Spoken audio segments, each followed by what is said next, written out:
माहिती ना फरक अपडेट अपग्रेड.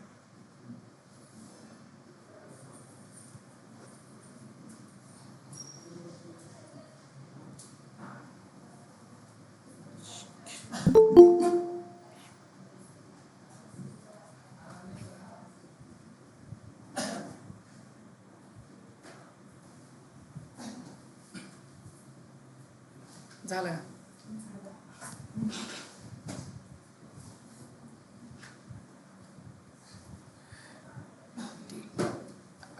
ठीक आहे.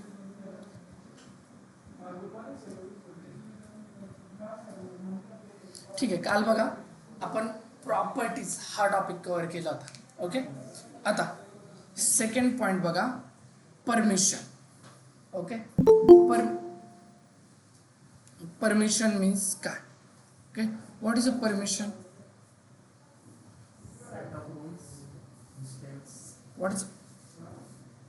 what is a permission? Permission means good. What is a permission?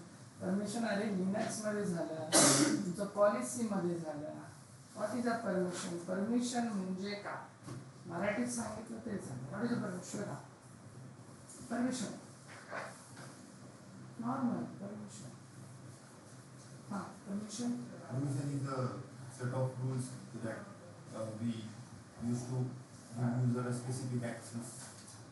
Specific access. Good. What is a permission? Permission is the set of rules that are used to give access for users. अजून दुसरं काय सांगू शकतो? That are used to more secure. Permission is a set of rules that is used to define which user should be logged into the console of. console बस का अडकला?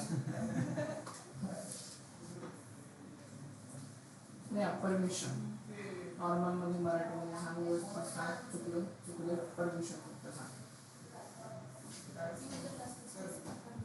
युजरला आपण specific permission देण्यासाठी कोणत्याही रिसोर्स किंवा कोणत्याही सर्व्हिसची कोणताही युजर किंवा त्याला ऍक्सेस करतो, परमिशन. ओके. ओके. सो बघा, परमिशन आपल्या लिनक्स मध्ये, आपण पॉलिसीज मध्ये, तसंच आपण इथे सुद्धा पाहणार आहोत परमिशन. सो परमिशन्स मध्ये बघा की तुम्ही परमिशन कशाचे देणार आहे. सो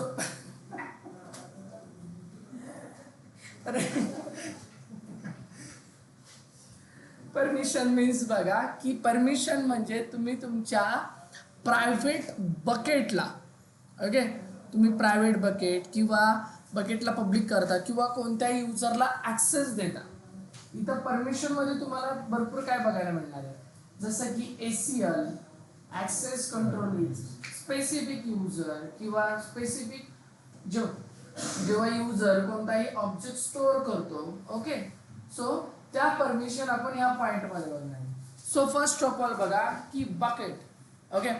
तुमची बकेट बाय डिफॉल्ट काय असते रे? प्रायव्हेट. ओके. यस, ग्लोबल असते आणि प्रायव्हेट असते. ओके. सो आता बघा की जोपर्यंत तुमची बकेट प्रायव्हेट आहे तोपर्यंत त्या बकेटला कोणता थर्ड पार्टी युजर ॲक्सेस करू शकत नाही जोपर्यंत तो प्रायव्हेट आहे. जसं की लाईक तुमचं इंस्टाग्राम. ओके. इंस्टाग्राम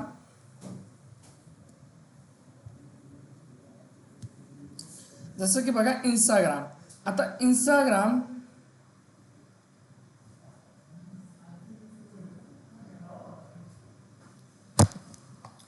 इंस्टाग्रामला बघा की जोपर्यंत तुम्ही तुमचं अकाउंट प्रायव्हेट ठेवता, ओके, तोपर्यंत त्या इंस्टाग्रामला कुणीही ॲक्सेस करू शकत नाही. ओके. पण जेव्हा तुमचं इंस्टाग्राम पब्लिकली अवेलेबल राहतं तेव्हा त्या इंस्टाग्रामला कुणीही ॲक्सेस करू शकतं. इंस्टाग्राम मीन्स एक डायनामिक वेबसाईट. ओके. बट आता बघा की इंस्टाग्राम जर तुमचं प्रायव्हेट असेल तर त्या इंस्टाग्रामला कोणते युजर ॲक्सेस करू शकतात? जे फॉलो करतात, जे तुमच्या फॉलोज लिस्टमध्ये असेल ते, म्हणजे एक स्पेसिफिक युजर. आणि स्पेसिफिक युजरलाच बोललं जातं ACL. Okay. Particular user, particular permission. Okay.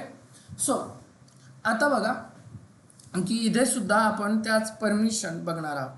जसं की तुमच्या बकेटला जर तुम्हाला पब्लिक करायचं असेल तर बघा, block public access.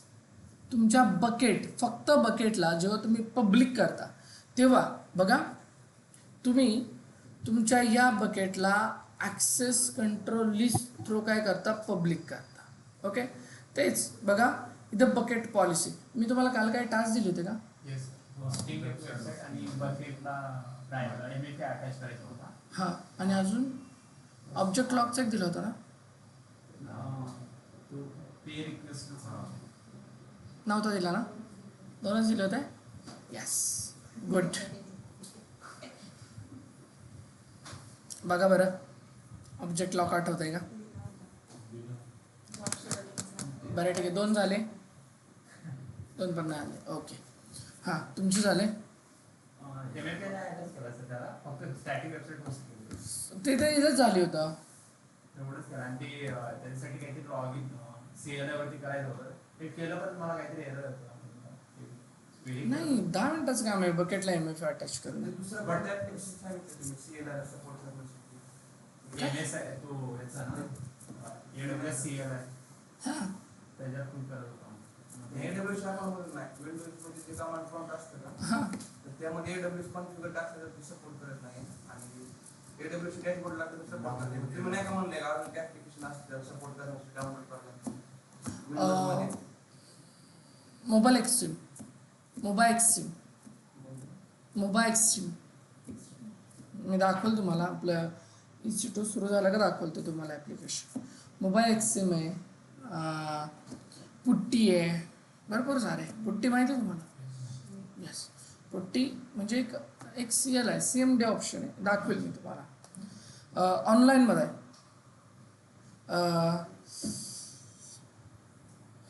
Singh, Rishikesh, Pallavi, Nilesh, Kazi, हुमांशू, Apurva. तुम्ही टास्क सेंड केला का? 23 ना? हा सर, टास्क सेंड केले. ओके, बाकी हुमांशू टास्क सेंड केला तू? नाही sir.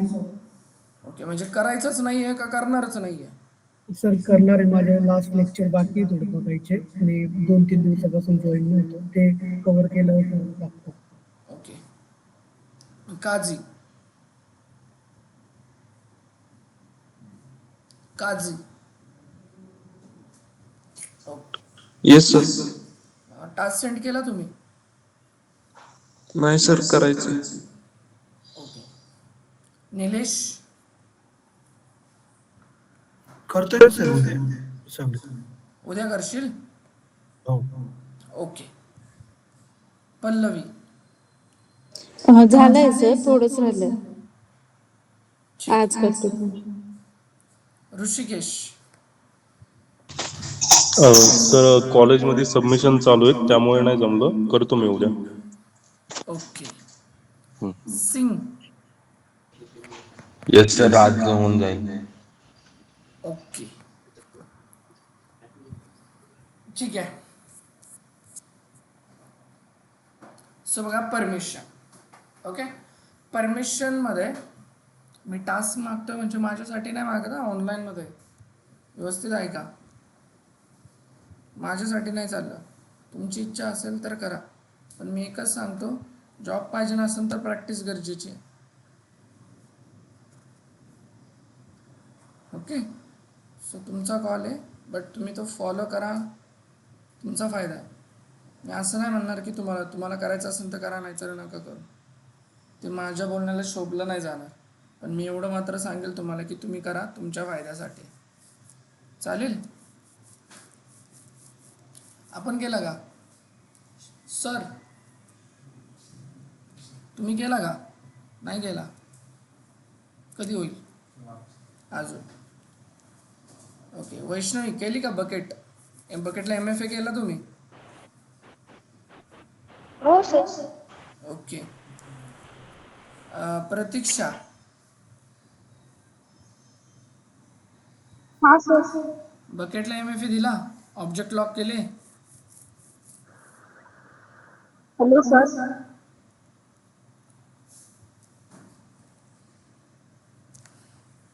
Prajwal, yes sir. Prajwal बाळा ऑफलाईन यायचं, तू ऑफलाईन यायला ट्राय कर. ओके. हो सर. परीक्षित,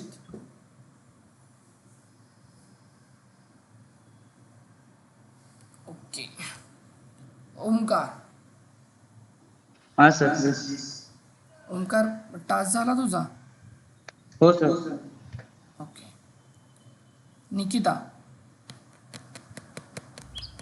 सर आज करते. Okay. Deepali, yes sir. Task केला तुम्ही? सर आज कम्प्लीट करून सेंड करते. ओके, म्हणजे 23चे स्टुडंट राहिले ते फक्त टास्कचे. ओके, काय हरकत नाही. आता बघा परमिशन. ओके, परमिशनमध्ये जर तुम्ही बघितलं तर तुम्ही तुमच्या बकेटला पब्लिकली ॲक्सेस इथे देता. ओके, तुम्ही काय करता?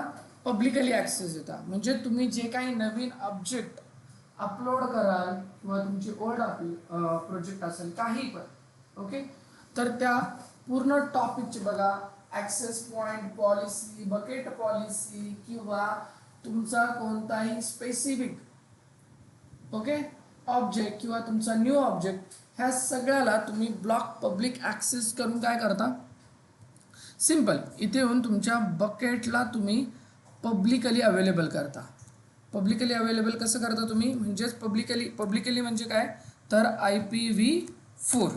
ओके, IPv4चा यूज करून तुम्ही तुमच्या बकेटला पब्लिकली अवेलेबल करता.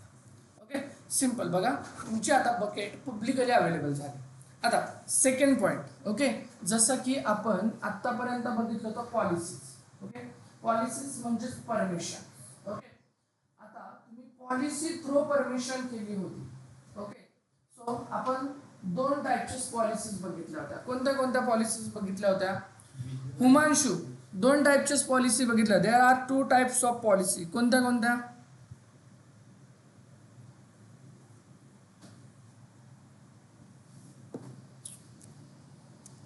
हुमांशू, okay. Kazi,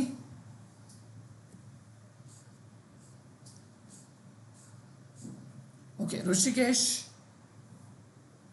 sir visual policy and JSON policy. no, there are 2 types of policy, AWS policy and custom policy. Okay, हां राईट. कस्टम पॉलिसीचे 2 टाईप येते. Yes, custom policy से नाही बोललो मी, काय बोललो? पॉलिसी से. Yes, sir, custom sorry. Policy मध्ये तुम्हाला 2 टाईपच्या पॉलिसी येतात.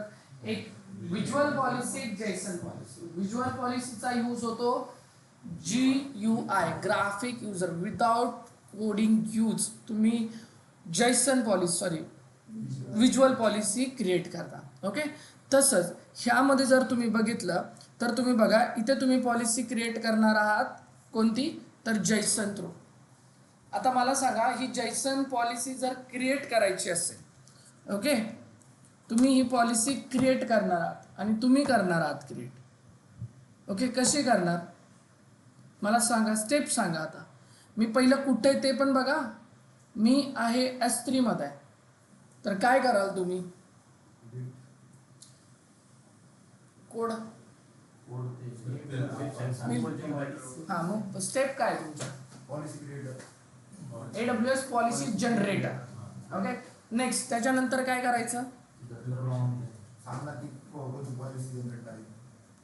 टाइप्स काय पॉलिसीचा?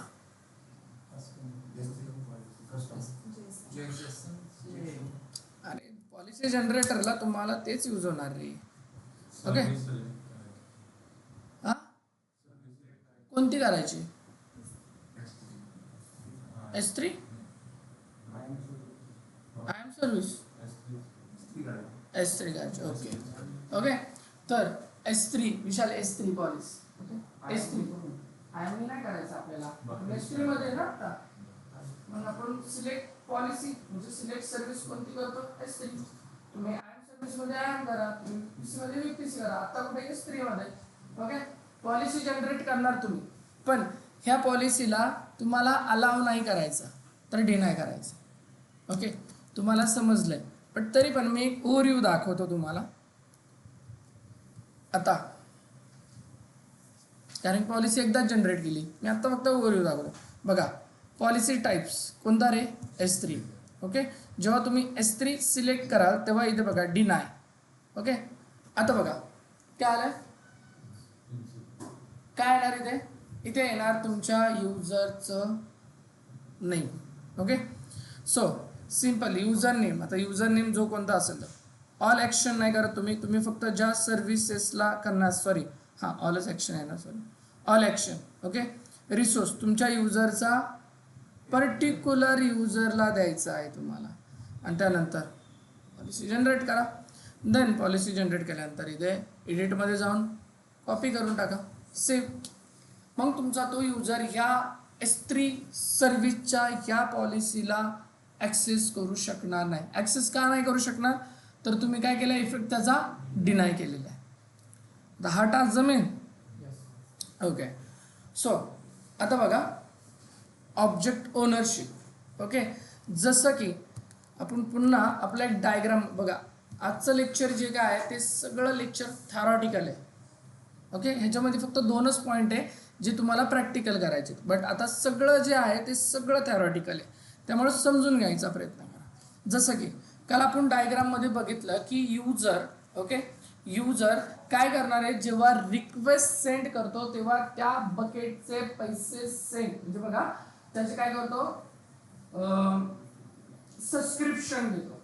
ओके, सबस्क्रिप्शन घेतो. आता सबस्क्रिप्शन घेतल्यानंतर त्या बकेटचा जो कोणता ओनर आहे त्या ओनरची प्राइस म्हणजे त्या बकेटची प्राइस कमी होते. सिंपल. ओके, आपण इथपर्यंत बघितलं होतं, बट आता जर तुम्ही इथं जर बघितलं तर बघा, इथे जर तुम्ही बघितलं तर इथे तुम्हाला अजून एक गोष्ट अशी दिसेल की ही माझी सिंपल एक बकेट आहे. ओके, ही माझी काय आहे, सिंपल एक अशी बकेट आहे. त्या बकेटमध्ये जर तुम्ही बघितलं तर ह्या बकेटचा ॲक्सेस ज्या ज्या युजरला आहे, बघा ह्या बकेटचा ॲक्सेस ज्या ज्या युजरला आहे तो युजर काय करणार इथे ह्या बकेटला ॲक्सेस करू शकतो. बट मला एक सांगा, बकेट शुभमची आहे. ओके, आणि ॲक्सेस जर S3चा मी फुल शिवला जर दिला असेल तर तो त्या बकेटमध्ये क्रिएट केलेल्या बकेटमध्ये स्वतःचा डेटा अपलोड करू शकतो. ओके, मग जर अपलोड केलेला डेटा जर शुभमच्या बकेटमध्ये डेटा जर अपलोड केला तर काय होईल, बिल कोणला येईल, शुभम. मग इथे पॉइंट बघा, जेव्हा मल्टिपल्स युजर जेव्हा ह्या बकेटमध्ये डेटा अपलोड करतील, इवन इथे बघा अंकिता युजरनी सुद्धा या बकेटचा यूज केला, तर बिल कोण भरत आहे, बिल भरतोय शुभम. बिलिंगचा पॉईंट बघा, शुभमच्या अकाउंटमध्ये पूर्ण तुम्हाला इथं बिलिंगचा पॉईंट दिसून येईल. ओके, बट मला एक सांगा की जर डेटा अपलोड शुभमनी केला ठीक आहे, कारण की बकेट शुभमची आहे, बट दुसरा कोणता युजर जर इथे येऊन जर डेटा अपलोड करत असेल तर बिल शुभम का देईल, बरोबर. एक रिक्वेस्टर पे ठीक आहे की ते तुमचं रनिंग टाइम ॲप्लिकेशन आहे, जसं की तुमचं नेटफ्लिक्स. ओके, तिथे तुमचा कोणता दुसरा युजर अकाउंट यूज नाही करणार. ओके, तिथे तुमची वेबसाईट रन होते, बट इथे तुमचे लॉग्स, तुमचा एनी टाइप्स ऑफ डेटा जेव्हा ह्या बकेटमध्ये स्टोअर केला जातो, जो युजर स्टोअर करेल, म्हणजेच बघा की इथे एक ऑप्शन आहे सिंपल, तुमचं ACL डिसेबल. बट जसं तुमचं ACL अनेबल होईल तेव्हा बघा की इथे तुम्हाला सिंपल बकेट ओनर आणि ऑब्जेक्ट रायटर म्हणजे काय, राईटची परमिशन. राईटच्या परमिशनमध्ये बघा create, delete, modify, touch, empty directory, हे तुम्ही लिनक्सच्या परमिशनमध्ये शिकलं होतं, बरोबर. तसंच read operation, cat, less, more, head, top, take, top ना top command. Okay, take okay. तसंच एक्स मीन्स एक्झिक्युटिव्ह. ओके, ह्या परमिशन तुम्ही भेटल्या. तसंच इथे राईट मध्ये बघा, राईट मध्ये जोही युजर इथे कोणताही डेटा क्रिएट करेल, डिलीट करेल, मॉडिफाय करेल, जे काही करेल, जो युजर ह्या बकेटमध्ये जो काही करेल, बघा मी सिंपल हा ऑप्शन सिलेक्ट करतो, आयकॉन ऑन करतो, एसिबल रिस्टोअरचा, सेव्ह चेंजेस. आता ह्या बकेटमध्ये माझे जे कोणते युजर इथे येऊन डेटा अपलोड करतील त्यांच्या अकाउंटला ह्या बकेटचे जे काही चार्जेस असेल त्यांच्या बिलिंगमध्ये ॲड होतील. कन्सेप्ट समजतीये? जसं की बघा की जर आपण जसं की पिकनिकला जातो, थोडी एकच माणूस सगळ्यांचा खर्च घेणार, कॉन्ट्री निघते ना. तसं इथे पण जर तुम्ही एका बसमध्ये बसताय, कॉन्ट्री प्रत्येक जण समान देत आहे, तर इथं थोडी असं आहे की शुभमच सगळ्यांचे पैसे देऊन कॉन्ट्रीचे सुद्धा नाही. इथे जो युजर त्या बसचा यूज करेल त्याची कॉन्ट्री तो देईल. तसंच बकेट फक्त क्रिएट केली आहे, बट बकेट तशी पण तुम्हाला फ्री ऑफ कॉस्टच आहे. पण जर तुम्ही डेटा अपलोड केला, ओके, तर तुम्हाला कॉस्ट येते.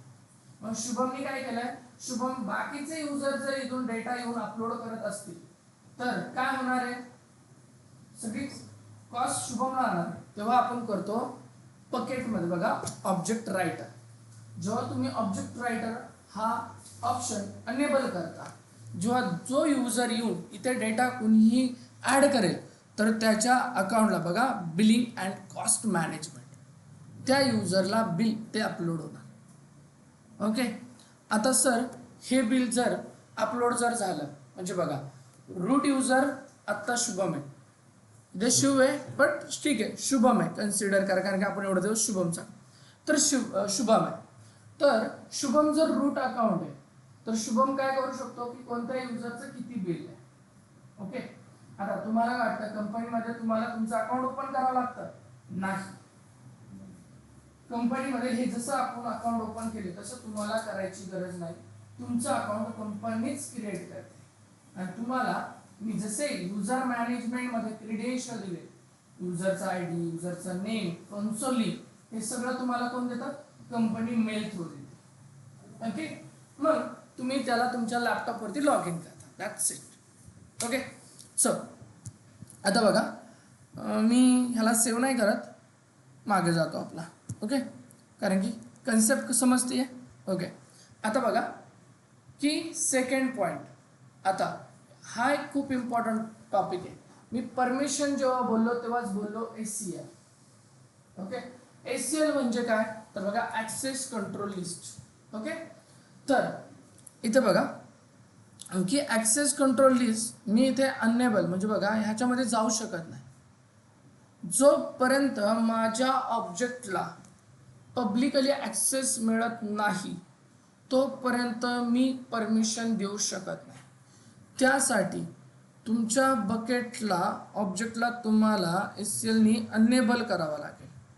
आणि सिंपल मी जेव्हा अनेबल करेल तेव्हाच बघा तुम्ही इथे ACL अनेबल होईल. कारण की ACLला तुमच्या ऑब्जेक्टला बकेट पब्लिक करून नाही चालणार, तुमच्या ऑब्जेक्टला सुद्धा पब्लिकली परमिशन मिळाली पाहिजे. एडिट केला. आता फर्स्ट पॉईंट बघा की ACL मध्ये आता की इथे base read write permission to another AWS account. Okay. इथे जर तुम्ही बघितलं तर बकेट ओनर, आता बकेट ओनर तुमच्या ऑब्जेक्टमध्ये आणि तुमच्या बकेटमध्ये लिस्ट करू शकतो, रीड करू शकतो, राईट करू शकतो. ओके. ह्या सगळ्या आता स्वाभाविक आहे. तुम्ही लिनक्सच्या पहिल्याच युजर मॅनेजमेंटच्या टॉपिकला तुम्हाला समजलं तर रूट युजर ह्याला तुम्ही कोणत्याही परमिशन दिल्या नाही तरी त्याला फुल ॲक्सेस आहे, कारण तो सुपर युजर. आता आपल्या सुपर युजरला आपल्या फुल परमिशन असतात, बरोबर, म्हणजे आपल्या रूट अकाउंटला. सो रूट अकाउंटला इथे सगळ्या परमिशन आहे की तो या बकेटमध्ये काहीही करू शकतो का. So you are AWS account. Okay. मग तो लिस्ट करू शकतो ऑब्जेक्टला, राईटही करू शकतो, तो बकेटला रीड करू शकतो आणि राईटही करू शकतो. ओके. सो सेकंड टॉपिक बघा की आता हा टॉपिक तुम्ही तुमच्या बकेटमध्ये ओके कोणताही युजर येऊन एडिट करू शकतो का. आता इथे बघा की रिक्वायरमेंट बघा, तुम्ही कधी गुगल फॉर्म भरला ओके, तो गुगल फॉर्म तुम्ही इथे लिस्ट करू शकता, राईट करू शकता, पण कोणता, जर एखाद्याला परमिशन नसेल तर आपण जसं की तुम्ही हे भरता बघा, अप्लाय करताना तुम्ही तुमची इन्फॉर्मेशन टाकता, तर ती इन्फॉर्मेशन तुम्ही ह्या थ्रू टाकता. जेव्हा मी बकेटला पब्लिकली ॲक्सेस करतो ओके, तो सगळा डेटा इथे येतो. तर पब्लिकली जेव्हा ॲक्सेस करतो तेव्हा बघा, पब्लिकली ॲक्सेस करण्यासाठी तुमच्या बकेटला तुम्हाला रीड करता आलं पाहिजे आणि लिस्ट करता आलं पाहिजे ओके. म्हणजे तुम्ही बघा गुगल फॉर्म भरलाच असेल, तो गुगल फॉर्म पण इथे रन होतो ओके. म्हणजेच आता बघा की जोपर्यंत पब्लिकली ॲक्सेस तोपर्यंत तुमच्या बकेटला मिळत नाही तोपर्यंत तो गुगल फॉर्म रन होणार नाही ओके. म्हणजे बघा ना एक्झाम्पल की मेक पब्लिक युझिंग SCL आपण बघितलं होतं, मेक पब्लिक युझिंग SCL. जेव्हा तुम्ही तुमच्या ऑब्जेक्टला पब्लिक करता तेव्हाच तुम्ही त्याचा ॲक्सेस घेऊ शकता. काल आपण स्टार्टिंग वेबसाईटमध्ये बघितलं ओके. सिम्पल. इथे तुमचा कोणताही फॉर्म जेव्हा तेव्हाच भरला जातो जेव्हा तुम्ही काय करता, त्याला परमिशन देता ओके. मग मी लिस्टची परमिशन दिली, मी राईटची परमिशन दिली. आता इथे बघा रेड मार्क ह्यामुळे येतं कारण की तुमचा जो मेक पब्लिक ॲक्सेस ॲक्शनमध्ये जाऊन ते केलेलं नाही आहे ओके. म्हणजे तिथून पण ऑब्जेक्टला तुम्हाला पब्लिक केलं पाहिजे ओके. सो मी इथं हे करतो. आता बघा की ग्रुप ओके, म्हणजेच बघा की तुमच्या अनादर विथ एन AWS अकाउंट. आता तुमचे ज्या युजरचे AWS अकाउंट आहे, ज्या युजरचे, जसं की तुम्हाला आता पुढे गेल्यावर समजणार आहे की आपण बकेटला शेअरसुद्धा करतो, बकेटची रेप्लिका आपण तयार करतो, आपण बकेटला दुसऱ्या अकाउंटमध्ये सुद्धा शेअर करू शकतो ओके. मग सिम्पल की तुम्ही जेव्हा user group okay, user group, आता जेव्हा तुमचा कोणताही युजर ग्रुप म्हणजे तुमच्या युजरचे अकाउंट, युजर अकाउंट ग्रुप, तर ते सुद्धा इथे तुमच्या बकेटला लिस्ट आणि रीड करू शकतात. जसं की काल एक टॉपिक बघितला आपण लॉग ओके. तर लॉगला बघा की इथे सगळंच म्हणजे जे कोणते ज्या युजरला S3चा ॲक्सेस मिळालेला आहे तो युजर सुद्धा इथे येऊन ट्रबल शूट करू शकतो. आपण कालची लॉग डिलीट केली का? तुम्ही लॉगचा टास्क करून बघितला? लॉगचा टास्क नाही केला तुम्ही का?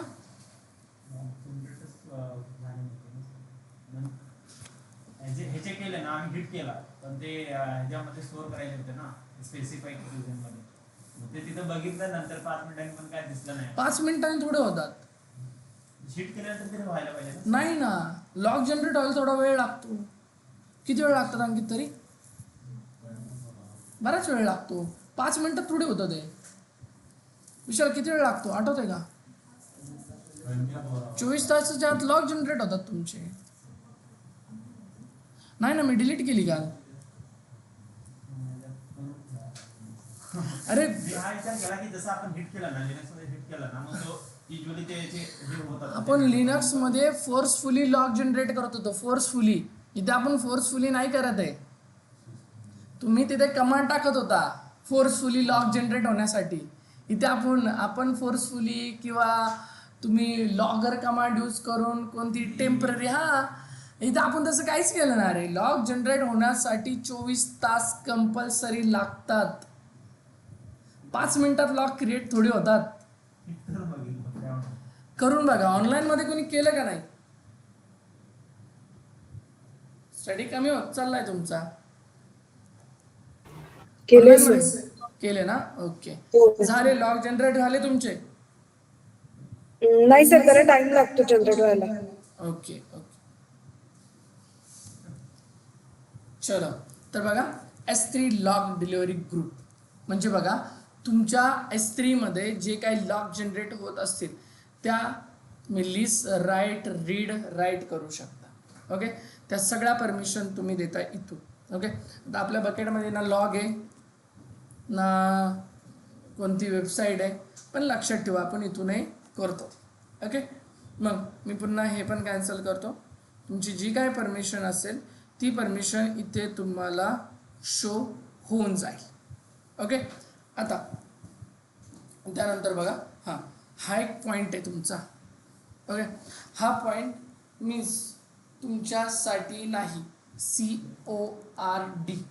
Okay, CORS. Okay, cross origin. Okay, हा टॉपिक तुमच्यासाठी नाही आहे. ओके, सेकंड टॉपिक बघा की मॅट्रिक.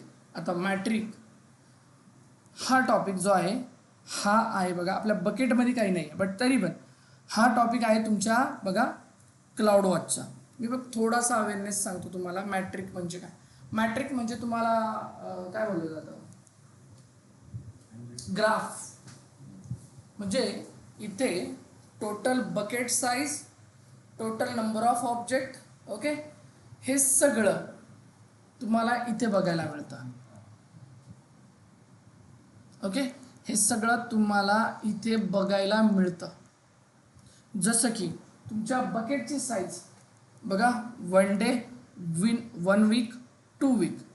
जसा ग्राफ म्हणजे तुम्ही तुमच्या बकेटला इथं मॉनिटरिंग करता, बट ह्या सर्व्हिसमध्ये आपल्याला दिसत नाही, फक्त मॉनिटरिंग सर्व्हिस आहे. बट ही सर्व्हिस पूर्ण तुम्हाला बघायला मिळेल क्लाउड वॉचमध्ये. क्लाउड वॉच एक अशी मॉनिटरिंग सर्व्हिस आहे की ज्या ठिकाणी, जसं की कन्सिडर करा की पुण्यातले सगळे कॅमेरे एका लोकेशनला, ओके, म्हणजे त्याला डिस्प्ले एका लोकेशनला पोलीस डिपार्टमेंटला होतो, बरोबर, मग म्हणजे सिग्नलचे कॅमेरे. ओके, तसंच तुमच्या सगळ्या सर्व्हिसेस तुमच्या क्लाउड वॉच सर्व्हिसेसमध्ये मॉनिटर होतात. ओके, जसं की आपण एकदा पाहूयात बघा cloud watch.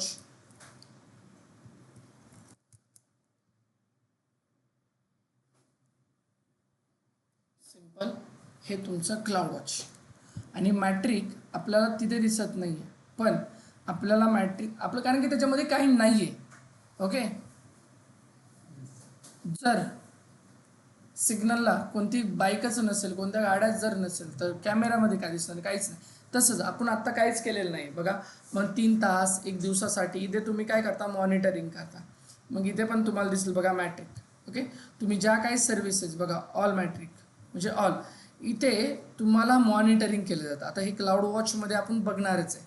Okay, cloud watch सर्व्हिसमध्ये आपण बघणारच आहे. पण आत्ता मॅट्रिकचं जर तुम्हाला सांगायचं तर झालं तर बघा, इथं फक्त एक सिंपल एक मॉनिटरिंग सर्व्हिस आहे तुमच्या या बकेटमध्ये. बघा मी आत्ता पण सांगतो, तुमच्या या बकेटमध्ये. ओके, जसं की आपण बकेटमध्ये जाऊया. तुमच्या या बकेटमध्ये किती म्हणजे बकेटची साईज काय आत्ता, पण ती साईज तुम्हाला इथे ग्राफ प्रमाण दिसते की आज तारीख किती, 4, 3. मग 3 तारखेला किती होता, 3 तारखेला बकेट वरती होती, खाली होती. 2 तारखेला कुठे होती, 1 तारीखला किती कुठे होती. ओके, म्हणजे तुमच्या बकेट जेवढ्या क्रिएट होतील किंवा ज्या ज्या दिवशी जेवढ्या कमी होतील त्याचा ग्राफ, त्याचं मॉनिटरिंग इथं केलं जातं. पण प्रत्येक बकेटला म्हणजे कोणत्याही बकेटला जेव्हा तुम्ही सिलेक्ट करता तेव्हा त्या बकेटची बघा ऑब्जेक्ट ऑफ नंबर म्हणजे त्याची त्या ऑब्जेक्टची साईज. तेव्हा आत्ता डेटा जसा अपलोड बघा, जसं की कन्सिडर करा लॉक्स तुमचे काय होणार आहे, क्रिएट होत जाणार आहे, जनरेट होत जाणार आहे. मग आज जे लॉग जे जनरेट झाले ते 1 तासाने अजून कुठे असतील, 2 तासांनी अजून कुठे असतील, 3 तासांनी अजून कुठे असेल, तो ग्राफ इथे मॉनिटरिंग केला जातो. ओके, आत्ता आपल्याकडे बघायला काय नाही आहे, बट ही एक सिंपल एक मॉनिटरिंग सर्व्हिस आहे. आणि ही सर्व्हिस तुमच्या क्लाउड वॉच सुद्धामध्ये इथे फक्त तुम्हाला S3चं दिसणार आहे, पण क्लाउड वॉचमध्ये तुम्हाला पूर्ण AWS तुमच्या पूर्ण 200+ सर्व्हिसेस आहेत त्या तुम्हाला क्लाउड वॉचमध्ये दिसतात. ओके, हे मॉनिटरिंग सर्व्हिस तिथे यूज होतं. त्यानंतर बघा मॅनेजमेंट. आता मॅनेजमेंटमध्ये लाईफ सायकल वगैरे हे बघण्याअगोदर आपल्याला इथे बघायचं आहे आपले क्लासेस. म्हणजे बघा की S3 storage classes in AWS. आता सगळ्यात इम्पॉर्टंट टॉपिक तुमचे हे सगळे क्लासेस बघा, हे सगळे क्लासेस तुम्हाला इथे कसे यूज होणार आहे बघा. किती %, डेज, तुम्ही किती डेटा ठेवू शकता, हा चार्ट बघा एकदा. ओके, तुम्हाला हे क्लासेस मी सांगतो का, त्या क्लासेसमध्ये पण बघा आपण दुसरं हे बघू म्हणजे पूर्ण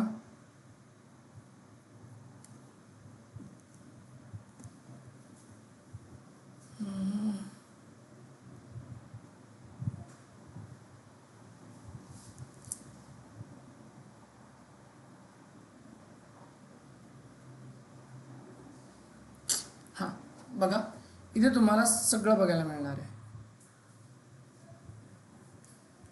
चला आता तुम्ही जो डेटा ठेवताय बघा, पहिलं तर मी तुम्हाला इथूनच दाखवतो. ऑब्जेक्ट मी सांगितलं होतं तुम्हाला स्टोरेज क्लास. मी कोणताही डेटा जेव्हा अपलोड करेल बघा, मी डेटा जेव्हा अपलोड करेल तेव्हा एक गोष्ट मात्र समजून घ्या की हा डेटा मी अपलोड करतोय कोणता पण ॲड फाईल्स. ओके, मी कन्सिडर करा की मी एक नॉर्मल फाईल घेतो, अपलोड करतो. अपलोड केल्यानंतर इथे तुम्हाला कुठेही बघा, कुठेही तुम्हाला काय दिसतंय का, म्हणजे स्टँडर्ड आहे का स्टँडर्ड आहे किंवा काय. ओके, कुठेच नाही दिसणार. ओके बघा, कुठेच नाही दिसणार. ओके, साईजमध्ये नाही, फक्त ॲड करायला सांगतोय, तुम्ही फक्त अपलोड करता, अपलोड तुमचा डेटा होतो बघा. क्लोज नंतर बघा इथे पण तुम्हाला एकच गोष्ट दिसेल, स्टोरेज क्लास स्टँडर्ड. सिंपल, म्हणजेच की ह्या क्लासेसमधला आपला पहिला क्लास तो म्हणजे स्टँडर्ड. आता स्टँडर्ड क्लासमध्ये जर तुम्ही बघितलं तर इथे बघा की स्टँडर्ड क्लास मी सिंपल, जेव्हा हा माझा स्टँडर्ड क्लास आहे, मी पाहिजे तेव्हा डाउनलोड करू शकतो. बघा विदिन सेकंदामध्ये डाउनलोड झाला, पाहिजे तेव्हा त्याला ॲक्सेस करू शकतो, अपलोड करू शकतो. मग फर्स्ट आपला क्लास बघा स्टँडर्ड. ओके, आता ह्या स्टँडर्ड क्लासेसचे आपल्याला यूज केस काय आहे. ओके, त्याचा यूज कसा होणार आहे, त्याची ड्युरेबिलिटी, त्याची अवेबिलिटी, त्याचे अवेबिलिटी झोन, त्याचे मिनिमम स्टोरेज ड्युरेशन, त्याचं मिनिमम ऑब्जेक्ट साईज. ओके, आणि त्याचे काही ऑप्शन्स की जे तुम्हाला रिकवर करण्यासाठी तुम्हाला त्याची फीज कशी किंवा कसं लागणार आहे ते. ओके, फर्स्ट म्हणजे आपला बघा स्टँडर्ड. ओके, स्टँडर्ड क्लास तुमच्या S3 मध्ये असणारा सगळ्यात कॉस्टली क्लास. ओके, स्टँडर्डमध्ये जर बघितलं तर बघा frequently access data. Frequently access म्हणजे काय, तर जो डेटा तुम्हाला लगेच अवेलेबल राहतो, विदिन सेकंदामध्ये अवेलेबल राहतो, त्याला बोललं जातं फ्रिक्वेंटली ॲक्सेस. आता स्टँडर्ड क्लासमध्ये कोणता डेटा ठेवला जातो, स्टँडर्ड क्लासमध्ये डेटा ठेवला जातो जो तुमच्या रेग्युलर यूजचा आहे. जसं की मी तुम्हाला गुगल ड्राईव्ह, ओके, गुगल ड्राईव्हमध्ये अपलोड होणारे व्हिडिओज, ओके, गुगल ड्राईव्हमध्ये अपलोड होणारे व्हिडिओज, ते अपलोड होणारे व्हिडिओज तुम्ही रोज त्याला ॲक्सेस करता. ओके, तुम्ही पाहिजे तेव्हा ॲक्सेस करता, त्याला डाउनलोडही करू शकता. म्हणजे तो डेटा तुमचा काय झाला, तो स्टँडर्ड क्लासमध्ये झाला, फ्रिक्वेंटली ॲक्सेस झाला. ओके, मग त्या फ्रिक्वेंटली ॲक्सेसमध्ये बघा की with millisecond access. Millisecond म्हणजे तुमचा 0.01. ओके, मिली सेकंद बघा, मिली सेकंद, सेकंद, मग मिनिट, मग आवर्स, बरोबर. तर तो तुमचा डेटा मिली सेकंदमध्ये तुम्हाला अवेलेबल होतो. आता मिली सेकंदमध्ये अवेलेबल झालेला डेटा, ओके, तुम्ही त्याला कधी ॲक्सेस करू शकता, कधी अपलोड करू शकता विदिन सेकंदमध्ये. ओके, पण AWS तुम्हाला सांगतं ड्युरेबिलिटी. आता ड्युरेबिलिटी म्हणजे काय, ड्युरेबिलिटी म्हणजे काय, टिकाऊ म्हणजेच काय, AWS तुम्हाला तुमच्या डेटाची गॅरंटी देतं की तुमचा डेटा माझ्याकडे 11x9 गॅरंटी, तुमचा डेटा माझ्याकडे सेफ राहणार आहे. बट कसा, इथे बघा तुमचा डेटा माझ्याकडे सेफ राहणार आहे, त्याचं कारण तर इथे बघा अवेबिलिटी झोन = 3. म्हणजे तुमचा डेटा तो 3 ठिकाणी रेप्लिकेट होणार आहे. ओके, अवेबिलिटी झोन सांगितले, तो 3 ठिकाणी रेप्लिकेट होणार आहे. जर तुमचा 3 ठिकाणी डेटा रेप्लिकेट जर झाला तर गॅरंटी घेतं AWS की तुमचा डेटा माझ्याकडे सेफ राहणार आहे. पण डेटा त्याच्याकडे सेफ राहणार आहे, पण तुमच्यापर्यंत येणार की नाही हे कशावरून डिसाईड केलं जातं, तर हे डिसाईड केलं जातं तुमच्या अवेबिलिटी झोनवर. ओके, म्हणजे त्याची जी अवेबिलिटी आहे ती अवेबिलिटी तुम्हाला डिसाईड केली जाते त्याच्या अवेबिलिटी झोनवर. मग तुमचा डेटा अवेलेबल राहणार आहे तुमच्यासाठी 99.99%. आता सिंपल, की मला सांगा जर तुमचा डेटा त्यांनी इथं 100% का नाही केलं, ओके, त्याचं पण एक रिझन आहे. जर जसं काही जगच नाही राहिलं तर 1% तो 0.1% तो तुम्हाला बोलतो की तुमचा डेटा मी देऊ शकतो, तरी तेव्हा. पण आत्ता तो तुम्हाला काय बोलतोय की तुमचा डेटा माझ्याकडे 99.99% सिक्युअर राहणार आहे, कारण की तुमचा डेटा 3 अवेलेबिलिटी झोनमध्ये आहे, मी स्टोअर केलेला आहे. बरोबर. एखादी गोष्ट आपल्याकडून जर हरवली तरी आपण तिचा जास्त वेळ विचार करत नाही, जर तिचा बॅकअप जर असेल. बरोबर. सेम तसंच मिनिमम स्टोरेज ड्युरेशन. आता हा मिनिमम स्टोरेज ड्युरेशन, तुम्ही हा डेटा स्टँडर्डमध्ये किती दिवस ठेवू शकता. बघा, जर तुम्ही हा डेटा आयुष्यभर जरी ठेवला तरी AWS ला काहीच प्रॉब्लेम नाही. का? कारण त्याला त्याचे चार्जेस मिळणार आहे, सगळ्यात कॉस्टेबल आहे. जिथे तुमचे खाली जर तुमचे अजून जे क्लासेस आहेत जिथे तुमचे 10 रुपये यूज होणार आहे, तिथे तुम्ही ह्याच क्लासचे 100 रुपये देता. पण त्याला काय प्रॉब्लेम आहे, तुम्हाला जवळ ठेवायचं जवळ ठेवा, मला माझे पैसे भेटतात. ओके. सो इथे तुम्ही किती पण दिवसापासून किती पण दिवसापर्यंत ठेवू शकता. पण बघा, ऑब्जेक्ट साईज तुम्ही डेटा मिनिमम किंवा मॅक्झिमम किती साईजचा ठेवू शकता. ओके. जसं की बघा की काही ठिकाणी असे ऑप्शन असतात, जसं की तुम्ही कोणताही फॉर्म जरी भरत असाल तर तुमच्या फोटोला एक साईज असते, की तो तुम्हाला सांगतो तुम्हाला ह्या साईजचा फोटो लागणार. ओके.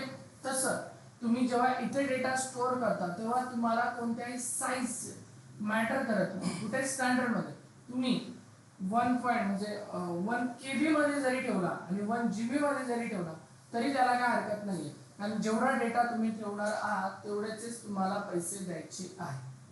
तर अदर्स मध्ये बघा की त्याचे मनी म्हणजे तुम्ही म्हणजेच काय की जेवढा यूज तेवढेच तुम्ही त्याची कॉस्ट देणार आहात. जर तुम्ही 1 GB ठेवलाय तर असं नाही की तुम्हाला त्याचे 2 GB किंवा फक्त ½ GB चेच पैसे पेड करायचे आहे. ओके. सो तुम्ही फक्त तेवढाच यूज करताय जेवढा तुम्ही त्या बकेटचा यूज करणार, तुम्ही त्याचे तेवढेच पैसे तुम्ही काय करणार आहे, पेड करणार. ओके. सिंपल. मग बघा, स्टँडर्ड IA मीन्स बघा इनफ्रिक्वेंटली ॲक्सेस. आता इनफ्रिक्वेंटली ॲक्सेस जसं जसं मी क्लासेसच्या खाली जाईल तसं तसं तुमचे कॉस्ट कमी कमी कमी कमी होत जाणार. इनफ्रिक्वेंटली ॲक्सेस म्हणजे कमी यूज, जो डेटा तुम्ही रोज जास्त प्रमाणात ॲक्सेस करत नाही. आता काही डेटा आहे बघा की जो आपण कमी प्रमाणात करतो, जसं की तुम्ही 2 दिवसाची रेकॉर्डिंग लेक्चर पाहताय. ओके. बट तुम्ही फर्स्ट डेची रेकॉर्डिंग लेक्चर पाहताय का, म्हणजे 30 दिवस झालं तुम्ही ते लेक्चर नाही पाहिलं. ओके. आता तुम्ही लिनक्सचं ऑपरेटिंग सिस्टीमचं लेक्चर पाहणार आहात का, नाही. ओके, ठीक आहे, तुमचे डाऊट क्लिअर झाले. पण जेव्हा तुम्हाला गरज पडेल, इंटरव्ह्यू कॉल आलाय प्रिपरेशनसाठी, तुम्ही पुन्हा त्याचा ऍक्सेस करू शकता. ओके. सेम तसंच इथे इनफ्रिक्वेंटली ऍक्सेस म्हणजे बघा की इनफ्रिक्वेंटली ऍक्सेस मध्ये तुमचा डेटा मिली सेकंड मध्ये तुम्हाला मिळणार आहे. पण बघा AWS पुन्हा इथे 99.9 टाइम 9 गॅरंटी घेतं की तुमचा डेटा माझ्याकडे सेफ राहणार आहे. AWS बघा काय करताय, AWS ड्युरेबिलिटी मध्ये एकच गोष्ट सांगते 99.9 टाइम नाही, कारण की तुम्ही जो डेटा ठेवणार आहात तो माझ्याकडे सेफ राहणार आहे. पण तुम्ही डेटा कसा ठेवताय, 1 झोन मध्ये ठेवताय, 3 झोन मध्ये ठेवताय, कसा ठेवताय. ओके. सो आता इथे जर तुम्ही बघितलं की तुम्हाला इथे जर म्हणजे 1 महिन्यापर्यंत वगैरे असा डेटा जर तुम्ही हे करत असाल तर तो डेटा इथे ठेवू शकता. ओके. पण कमी यूज म्हणजे जास्त प्रमाणात यूज होत नाहीये, काहीच यूज नाही होते मग ठीक आहे, बट कमी प्रमाणात यूज होणारा डेटा तुम्ही इथे ठेवू शकता. बट त्याची गॅरंटी AWS तुम्हाला अवेलेबल करून देऊ शकतो. बघा 99.9. आता 99.99 नाही, हा सिंगल 9 आहे.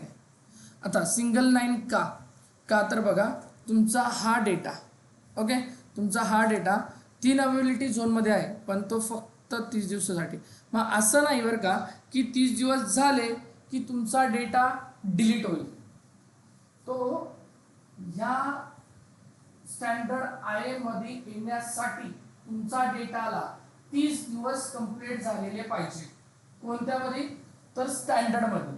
जर मला एक सांगा की मी डायरेक्ट डेटा ह्याच्यामध्ये नाही ठेवू शकत, ओके, किंवा तुम्हाला स्टँडर्ड आय मध्ये येण्यासाठी AWS काय बोलतं की मी सगळं फ्री नाही देऊ शकत, तर तुमचा काहीतरी फायदा झाला पाहिजे डेटाचा AWS ला. तर AWS 30 दिवसापर्यंत पैसे कमवून घेत आहे, ओके. आणि जेव्हा 30 दिवस कंप्लीट होतील तेव्हा तुमचा डेटा तुमचा कुठे येणार आहे बघा, इनफ्रिक्वेंटली ऍक्सेस मध्ये येणार आहे. तो पण कसा? हे जे काही टूल्स आहे हे टूल्स सगळे ऑटोमेशन मध्ये रन होणार. तुम्हाला जर इनफ्रिक्वेंटली मध्ये जर तुमचा डेटा आणायचा असेल तर तुमच्या डेटाला तुम्हाला 30 दिवसांपर्यंत ऍक्सेस करता येणार नाही. जसं की बघा, आज 20 डेज झाले, 20 दिवस तुमच्या डेटाला झाले आणि त्या डेटाला तुम्ही जर ऍक्सेस जर केलं तर तुमचा पहिल्यापासून दिवस पुन्हा काउंट होणार. म्हणजेच तुम्हाला ह्या डेटाला जर इनफ्रिक्वेंटली ॲक्सेसमध्ये जर आणायचं असेल तर तुमच्या त्या डेटाला तुम्हाला 30 दिवस ॲक्सेस डाउनलोड ओपन करता येणार नाही. Simple, okay. आता मग तरी पण बघा, तुमचा हा डेटा तुम्ही हा डेटा तुमचा कमीत कमी डेटा 128 KB कमीत कमी हवा आहे. इथे जसं नन आहे तसं इथे तुमचा डेटा कमीत कमी 128 KB हवा आहे. पण जर 30 दिवसानंतर तुम्ही या डेटाला जेव्हा रिकवर करायला जाल, ओके, जेव्हा डेटाला रिकवर करायला जाल, रिस्टोर करायला जाल, तेव्हा ह्या डेटाची तुम्ही जो काही डेटा घ्या तेव्हा डेटा घेतल्यानंतर तुम्हाला पर GB पैसे इथे पेड करावे लागतील, ओके. म्हणजे बघा की आत्ता पहिलं कसं होतं की जेवढा यूज तेवढाच, ओके. बट इथे तुम्ही डेटा अपलोड करता म्हणजे तुम्हाला डेटा अपलोड कमीत कमी 1 GB, म्हणजे इथं दाखवलंय 128 KB. पण तुम्ही जेव्हा 1 GB चा डेटा ठेवाल तेव्हा तुम्ही त्या डेटाला ऍक्सेस कराल तर तो तुमच्याकडून 1 GB चे पैसे, म्हणजे पर GB नुसार तो तुमच्याकडून पैसे येणार, ओके. तुम्ही जर डेटा काढला की 500 तर तो तुमच्याकडून 500 GB चे नाही येणार, सॉरी GB नाही, 500 MB किंवा KBचा, ओके. तो तुमच्याकडून 1 GB चेच पैसे तिथे रिकवर करणार, ओके. कारण की बघा तो पण विचार करतोय की तो पण काय म्हणतोय की मी जसं जसं तुम्ही स्टँडर्ड आय यूज करणार, ओके, स्टँडर्ड आय यूज करणार आहे तर तुमचा तर फायदा होणारच आहे. बट मग तुम्ही 1 KB ठेवाल, बरोबर, तर तो तुम्हाला सांगतोय की 1 GB पैसे तुम्हाला त्यावरती अप्लाय केले जाणार, ओके. मग आता बघा की नंतर इथे बघा क्लास आलाय आपला. मी हा क्लास तुम्हाला सांगितला होता S3 इंटेलिजंट टेरिंग सांगितलं होतं, आठवत आहे? आता इंटेलिजंट टेरिंग हा तुमचा बघा, हा मी यावरती डायरेक्ट तुम्हाला प्रॅक्टिकल दाखवेल. सिंपल, इथं प्रॅक्टिकल दाखवण्या अगोदर बघा इथं सगळं सेमच आहे, ओके. म्हणजेच 11 टाइम 9 गॅरंटी तो घेतो, 11 टाइम 9 तो गॅरंटी घेतो.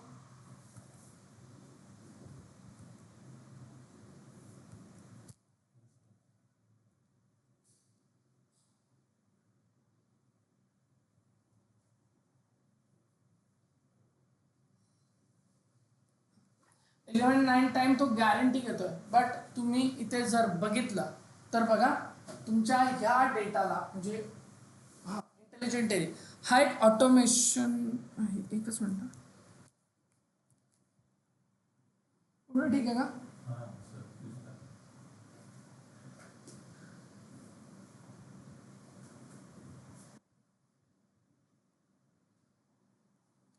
ओके. आता बघा हे तुमचं automation fees apply object, okay. तुमचं इथे काय होणार आहे, तुम्हाला तुमचा हा एक क्लास जो ऑटोमेशन वरती रनिंग आहे. तुम्ही जेव्हा इथे हे कराल तेव्हा ना तुम्हाला इथे कोणताही क्लास एक स्टँडर्ड म्हणजे सॉरी S3 मधलं हे सगळ्यात पहिलं टूल. हे टूल तुम्ही कशासाठी यूज करताय बघा. हे टूल तुम्ही यूज करताय सिंपल. ओके, हे टूल यूज करताय तुम्ही ऑटोमेशनसाठी. तुमचा ऑटोमेशन म्हणजे तुमचा डेटा ओके ऑटोमॅटिकली आर्चिव आणि डीप आर्चिव मध्ये जाणार आहे. जसं की काल तुम्हाला दाखवलं होतं. ह्या क्लासवरती मी डायरेक्टली तुम्हाला प्रॅक्टिकल दाखवतो. ओके, म्हणजे सगळ्याच क्लासवरती दाखवणार आहे, पण हा क्लास थोडासा आपण साईडला ठेवूया कारण की ह्या क्लासचा यूज मी मोस्टली नाही करत. त्याचं रिझन मी तुम्हाला थोड्या वेळातच सांगेल प्रॅक्टिकल करता. ओके, सो आता बघा वन झोन आहे. आता हा क्लास सुद्धा ओल्डच आहे, पण ह्याचंच एक अपडेटेड आले बघा एक्सप्रेस वन झोन. ओके, आता जसं की बघा वन झोनमध्ये जर तुम्ही बघितलं तर तुम्ही बघा ह्या वन झोनमध्ये म्हणजेच one zone IA infrequently access data 1 month with millisecond access. ह्या डेटाला तुम्ही स्टँडर्ड IS सारखंच ॲक्सेस करू शकता. ओके, बट ह्याची जी अवेबिलिटी आहे ड्युरेबिलिटी सेमच आहे. अवेबिलिटी बघा 99.5. काय वाटतं इथे बघून काय वाटतं तुम्हाला?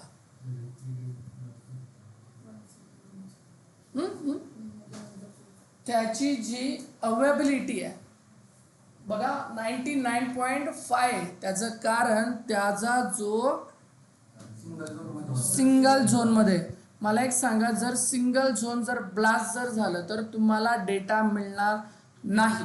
त्याचा हा मिनिंग होतो.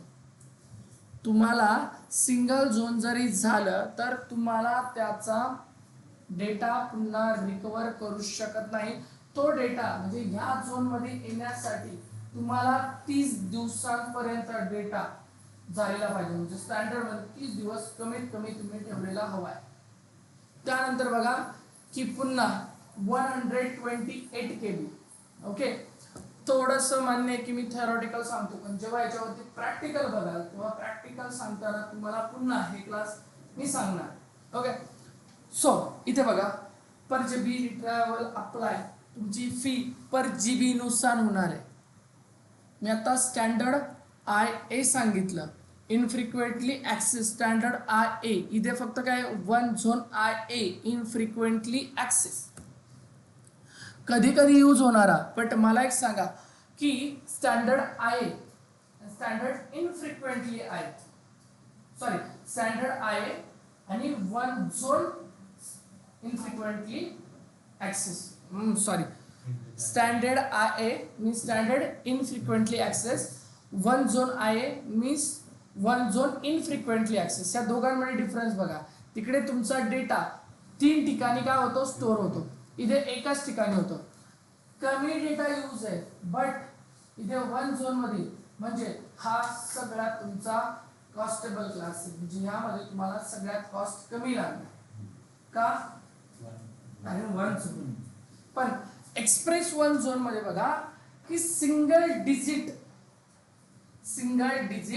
Millisecond data access for latency. आता बघा की इथे जर बघितलं तर बघा की application within single AWS okay availability zone. आता इथे पण सेमच आहे की ओके, बट इथे बघा की एक्सप्रेस वन झोनमध्ये ओके एक्सप्रेस वन झोन हा नवीन क्लास आहे तुमचा. एक्सप्रेस वन झोनमध्ये तुम्हाला तुमचा डेटा बघा 99.95% इथे अवेलेबल झालेला आहे. बट तो सुद्धा तुमच्या वन झोनमध्ये हा डेटा ठेवण्यासाठी तुम्हाला काही नाही, तुम्ही ऑटोमॅटिकली ह्यामध्ये आणू शकता ऑटोमेशनमध्ये. पण इथे बघा की इथे express one zone okay single AWS availability zone that you choose. तुम्हाला ज्या अवेबिलिटी झोनमध्ये डेटा चूज करायचा आहे त्याच्यामध्ये तुम्ही चूज करून काय करू शकता डेटा ठेवू शकता. तुमचा data the lost of ability zone होऊ शकतो, बट इथे नाही होणार कारण की ह्याचा चान्स तुम्हाला मिळालेला आहे. बट ह्यामध्ये जर तुम्ही बघितलं सिंगल डिजिट मिली सेकंड म्हणजे काय? म्हणजे बघा सिंगल डिजिट मिली सेकंड म्हणजे तुमचा 1 2 3 4 असं 9 पर्यंत तुमचा डेटा 1 झोन बघा सेकंड मध्ये जे मिली सेकंद असतात ते मिली सेकंद किती ते किती असतात? 1 पासून तर सॉरी 10 60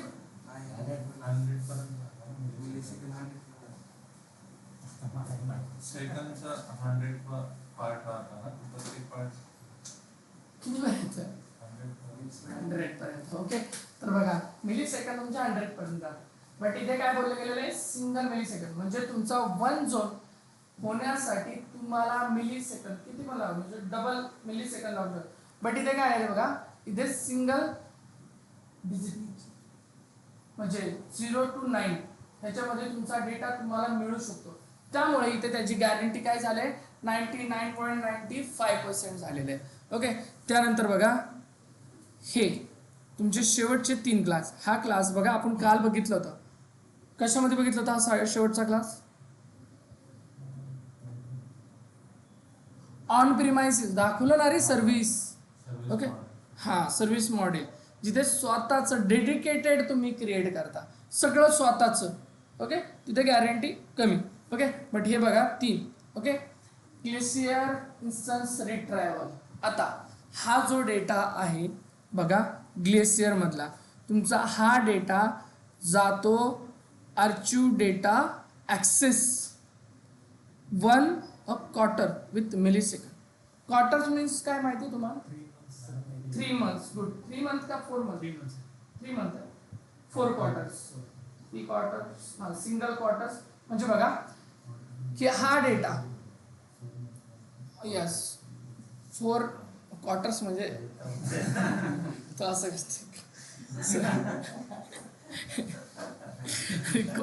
क्वार्टर्स म्हणजे 3 आहे. क्वार्टर्स म्हणजे 4 months. त्याचं डेंजर.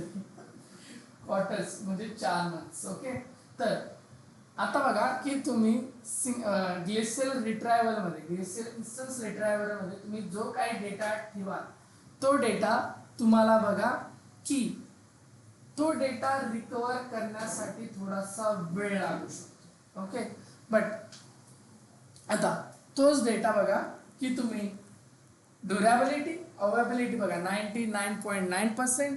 तोच डेटा तुमचा राहणार आहे 3 झोनमध्ये. पण त्या डेटाला तुमच्या ह्या क्लासमध्ये ठेवण्यासाठी 3 महिने कंप्लीट झालेले पाहिजे. मीन्स काय बोललो 1 quarter 3 months 4 months. Okay, 3 months. Okay, म्हणजे बघा इथे 90 दिवस. ओके, बट जर तुम्ही 90 दिवस जर बघितलं तर तो डेटा तुम्हाला अप्लाय त्याची फी अप्लाय होणार आहे तुमची परजीवी. म्हणजे तुम्ही जेव्हा डेटा रिकवर करा डाउनलोड करा किंवा काय करा तेव्हा डाउनलोड करताना तुम्हाला त्याची फी अप्लाय होणार आहे परजीवी. ओके, तोच डेटा बघा की आता जसं जसं मी खाली चाललोय तसं तसं बघा त्याची फी कमी कमी कमी कमी होत चालली आहे.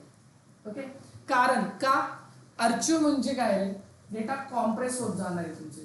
बघा की डेटा कॉम्प्रेस बघा कॉम्प्रेस डेटा ॲक्सेस तुमचा डेटा कॉम्प्रेशन मध्ये होत चाललाय. मग तेच बघा ग्लेशियर फ्लेक्झिबल रिट्रायव्हल हा पण डेटा तुमचा काय होणार आहे बघा. ओके, बट तुमचा हा डेटा तुम्हाला मिली सेकंद मध्ये मिळू शकतो. पण बघा क्वार्टर मिली सेकंद मध्ये. पण तुमचा इथे डेटा जर बघितला तर तुमच्या डेटाला टाइम बघा तुमचा मिनिट्स आवर्स म्हणजे डेटाला बघा. तुम्ही बँकमध्ये जर गेलात ना तुम्ही बँकेकडे 5 वर्षाचं जर तुमचं हे मागितलं बँक स्टेटमेंट तो तुम्हाला लगेच म्हणत नाही. तो तुम्हाला सांगेल की थांब, कारण की त्याचे जे कॉम्प्रेशन क्रेडिट बँकेमध्ये भरपूर डेटा असतो. ओके, तो डेटा तुमचा बॅकअप म्हणून ठेवला जातो. तो डेटा तुम्ही पाहिजे तेव्हा बघू शकता. इव्हन आपल्या आजोबांच्या काळातला सुद्धा डेटा तुम्हाला आता मिळू शकतो, पण तो डेटा जेवढा जुना होईल तेवढा कॉम्प्रेशन मध्ये जाणार. AWS हे बँक मध्ये कॉलेजेस मध्ये यूज होतं. जसं की मी तुम्हाला सांगितलं काय मला आठवत नाही, पण माझा एक मित्र आहे बारामतीच्या कॉलेजमध्ये लिनक्स ॲडमिन म्हणून आहे. ओके, की असं नाही की तुम्ही फक्त कंपनीतच लिनक्स आणि क्लाउड यूज होता. तुम्ही नासामध्ये सुद्धा मी सांगितलं तुम्हाला AWS यूज होतं, कॉलेजमध्ये यूज होता. ओके, हा एक ऑपरेटिंग सिस्टम आहे. ॲडमिनिस्ट्रेशन कॉलेजचा सुद्धा डेटा, तुमची फी वगैरे हे सगळं इथे जमा केलं जातं. ओके, सो आता बघा, तुमचा हा डेटा रिकवर करण्यासाठी तुम्हाला मिनिट्स ते आवर्स लागू शकतात. ओके, बट आता बघा की इथे पण सेम, पण तुमचा हा डेटा तुम्हाला पुन्हा 90 दिवसांसाठी पहिला स्टोअर करावा लागेल. जर तुम्ही 90 दिवसांपर्यंत स्टोअर नाही केला तर तुमचा हा डेटा ऑटोमॅटिकली इथे सुद्धा येणार नाही आहे. तुम्हाला इथे पण बघा की तुमचा हा डेटा सुद्धा तुम्हाला पुन्हा पर GB अप्लाय होणार आहे. ओके, बघा डेटा तुमचा रिस्टोर होणार आहे, बट कशामध्ये? आर्चिव्ह ऑब्जेक्ट्समध्ये. Okay, you can access them. Okay, for information see तुम्हाला इथे सगळी इन्फॉर्मेशन आर्चिव्ह म्हणजे कशा प्रमाणात येतो हे समजणार आहे. तर डीप आर्कायव्हिंग म्हणजे बघा, ग्लेशियर डीप आर्चिव्ह सगळ्यात ग्राउंड लेवलचा क्लास, सगळ्यात म्हणजे जिथे ज्या क्लासची स्टँडर्डची तुम्ही 100 रुपये, म्हणजे मी एक अंदाज सांगतो 100 रुपये देत होता ना, ह्याच क्लासची तुम्ही सेम तुमचा डेटा 3 अवेलेबिलिटी झोनमध्ये राहून सुद्धा सेम बघा, सेम तुम्ही त्याच डेटाला फक्त 10 रुपीज देता. बट तुम्हाला हा डेटा डीप आर्चिव्हमध्ये येण्यासाठी बघा तुम्हाला इथे दिवस किंवा आवर्स लागतात. वरती मिनिट्स आणि आवर्स होता, इथं दिवस आणि आवर्स होता. ओके, हा डेटा बघा की तुमचा आर्चिव्ह डेटामध्ये जातो. ओके, बट गॅरंटी घेतो तो तुमचा डेटा की 99.90% तुम्हाला डेटा मिळणार, कारण की तो 3 अवेलेबिलिटी झोनमध्ये आहे. बट त्या डेटाला तुमचे किती दिवस झाले पाहिजे? 180 दिवस झालेले पाहिजे. ओके, मग त्यानंतर बघा नन, तुम्ही डेटा किती ठेवू शकता. Okay, but none means double dot, कोणताही डेटा. डबल डॉट म्हणजे star means all data. Okay, but इथे तुम्हाला फी रिकवरसाठी काय होणार आहे? पर GB अप्लाय होणार आहे. ओके, पण हा डेटा थोडा तुम्हाला जो डेटा लवकर मिळतोय म्हणजे इथे तुम्ही ॲक्सेस घेऊ शकता लगेच, पण इथे जेव्हा डेटा स्टँडर्ड हे होईल तेव्हा हा डेटा रिकवर करण्यासाठी खूप वेळ लागणार. कारण की बघा मी जेव्हा तुम्हाला हे सांगितलं असेल Gzip, Bzip, exit, जसं जसं Bzip झालं, exit झालं आणि exit झालं, तर तो डेटा कॉम्प्रेशनमध्ये जाण्यासाठी थोडासा जास्त वेळ लागला. आपल्याकडे फाईल कमी होत्या म्हणून ठीक आहे, पण डेटा कॉम्प्रेशनमध्ये जाण्यासाठी इकडे जेव्हा 10 सेकंद लागले तर इकडे 20 सेकंद तुम्हाला लागले. ओके, लक्षात राहू द्या. त्यानंतर बघा की हा क्लास बघा काल सांगितलं होतं नॉट रिकमेंडेड आहे. ओके, हा क्लास आपल्या AWS मध्ये यूज नाही होत, बट हा क्लास तुमच्या बँकमध्ये यूज होऊ शकतो. कसा की बँक काय करते की बँक तुम्हाला डायरेक्ट सांगते की ही माझी रूम आहे आणि मला इथेच माझा सगळा डेटाबेस क्रिएट करून दे. ओके, हा खूप सिक्युअर आहे, बट तुमचा डेटा बघा तिथे एक डेडिकेटेडमध्ये जातो, तो की नॉट रिकमेंडेड आहे तुमच्यासाठी नाही. ओके, सो आता बघा की हा जो डेटा, जसं की मी प्रॉपर्टीजमध्ये आलो. ओके, प्रॉपर्टीजमध्ये बघा तुम्हाला मी आता हे सांगणार आहे, बट हे सांगताना तुम्हाला फक्त एकच करायचं आहे की तुम्हाला जसं मी बोललो नाही होतच नाही असं नाही, होतो इथे नाही होणार, पण पुढे अजून आपलं AWS खूप आहे तिथे होणार आहे. पण मी जेव्हा तुम्हाला शिकवेल आत्ता, तेव्हा मला तुम्ही सांगायचं म्हणजे तुम्हाला काय काय डाऊट येतात हे तुम्ही विचारा. कारण ह्या क्लासवरून फक्त एकच आहे की मला असं वाटतं की तुम्हाला डाऊट आला पाहिजे, तरच तुम्हाला 9 क्लासेस समजले असा त्याचा मिनिंग होता. ओके, विचारा आपण. ओके, सो सिम्पल बघा मी क्रिएट ओके इंटेलिजंट टेरिंग आर्चिव्ह कॉम्प्रेशन करतो. ओके, आता ह्या इंटेलिजंट टेरिंग आर्चिव्ह कॉम्प्रेशनमध्ये बघा मी सिम्पल इंटेलिजंट टेरिंग नाव देतो कॉन्फिगरेशनचं. सिंपल. आता बघा, चूज अ कॉन्फिगरेशन स्कोप. आता म्हणजे काय, तर तुम्हाला जे तुमची कॉस्ट कमी करायची त्यासाठी जे तुम्ही इथे जे कॉन्फिगरेशन यूज करणार आहे, बट तुम्हाला कशावरती अप्लाय करायचं आहे ते इथे.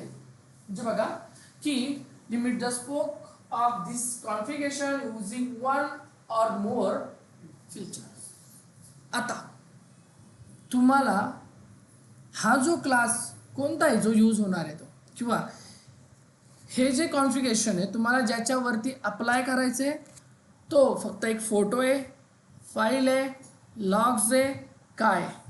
ओके, बट ते स्पेसिफाय होणार तुमच्या प्रिफिक्सवरून.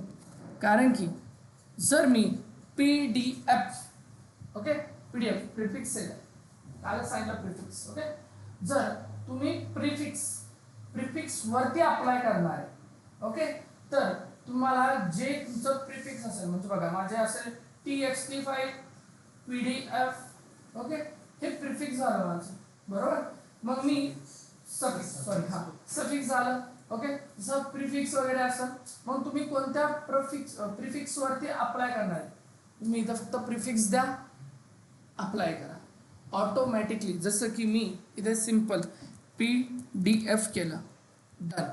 मग जो काही डेटा असेल तर तो ह्याच्यावरती अप्लाय होणार. ओके, म्हणजे एक्झाम्पल सांगतो, पण आत्ता आपल्याकडे असा काही डेटा नाही आहे. सो आपण काय करूया बघा, this configuration apply to all object in this bucket. आता मी अप्लाय बघा, तुम्ही एका कोणत्या तरी ऑब्जेक्टवरती अप्लाय करू शकता, बट मी आता काय करतो, मी ऑल ऑब्जेक्टवरती करतो. जेवढा कोणता डेटा आहे ना त्या सगळ्यात वरती करतो, कारण मला पण माहित नाही की आतमध्ये डेटा कोणता आहे. ओके, पण तरी पण असू नसू तो काही मॅटरच नाही करत. आता स्टेटस तुम्हाला अनेबल ठेवावं लागेल का, तर configuration will be enable or disable. तुम्हाला स्टेटस अनेबल ठेवावं लागेल, ओके, कारण तुम्हाला अप्लाय करायचे. आता बघा, अर्चिव रूल ॲक्शन. आता एक सिंपल, जेव्हा मी अर्चिव ॲक्सेस करेल, एंटर, आणि बघा इथे मी देतो 89 डेज, चलो 80 दिले, आणि मी करतो अप्लाय. आता माझा डेटा 80 दिवसानंतर डायरेक्टली कशामध्ये जाणार आहे बघा, अर्चिव मध्ये जाणार आहे. ओके, केला, बघा एरर काय आलेला आहे. अर्चिव मध्ये तुमचा डेटा तुम्हाला 90 दिवस ठेवावा लागेल कंपल्सरी. मी बोललो होतो तुम्हाला 80 दिवस ठेवला तरी चालणार नाही. ओके, 80 दिवसाच्या पुढे तुम्ही किती दिवस ठेवू शकता. मी जसं 90 जरी केलं किंवा 91 जरी केलं तरी माझं एरर जाणार आहे. ठीक आहे, आता मी जर सेव्ह चेंजेस जर केलं म्हणजे क्रिएट केलं तर माझा डेटा 90 दिवसानंतर याच्यामध्ये जाणार आहे, पण तो डेटा मला 90 दिवस ॲक्सेस करायचा नाही. म्हणजे 90 दिवस मी त्याची कोणती फी भरणार आहे, स्टँडर्डची, बरोबर ना. 90 दिवस मी स्टँडर्डची फी भरणार, कारण आता माझा डेटा कशामध्ये, स्टँडर्डमध्ये, वरचा सगळ्यात फर्स्ट क्लास, बरोबर ना. तर स्टँडर्डची फी भरणार किती दिवस, 90 दिवस. मग पण सर 90 दिवस झाल्यानंतर सुद्धा मला काय करायचंय की तो डेटा अजून मला त्याची कॉस्ट रिड्यूस करायची, म्हणून बघा डीप अर्चिव ॲक्सेस, डन. आता 90 दिवसांमध्ये बघा मी इथं 100 दिवस करतो, 100 डेज केले नाही चालणार का, तर डीप अर्चिव हा माझा सगळ्यात लास्टचा क्लास आहे, आणि लास्टचा जो क्लास आहे त्याचे दिवस मिनिमम किती पाहिजे बघा बरं. आणि इथे बघा एकदा, म्हणजे जोपर्यंत मी डेटाला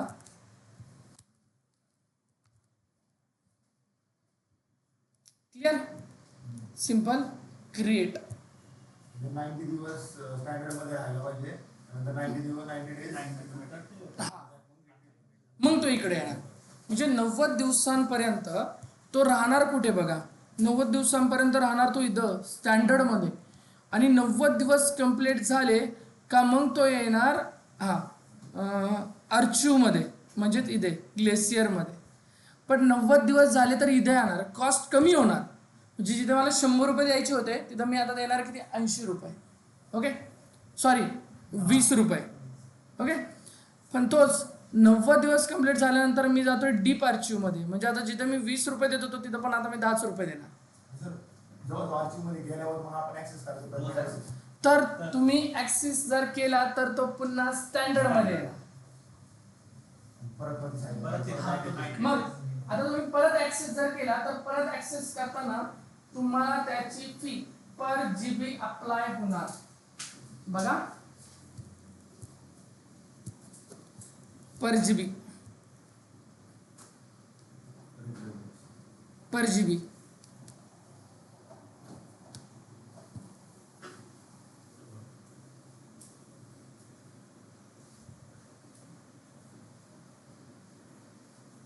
नाही समजलं हे मला माहिती आहे, पण डाऊट काय?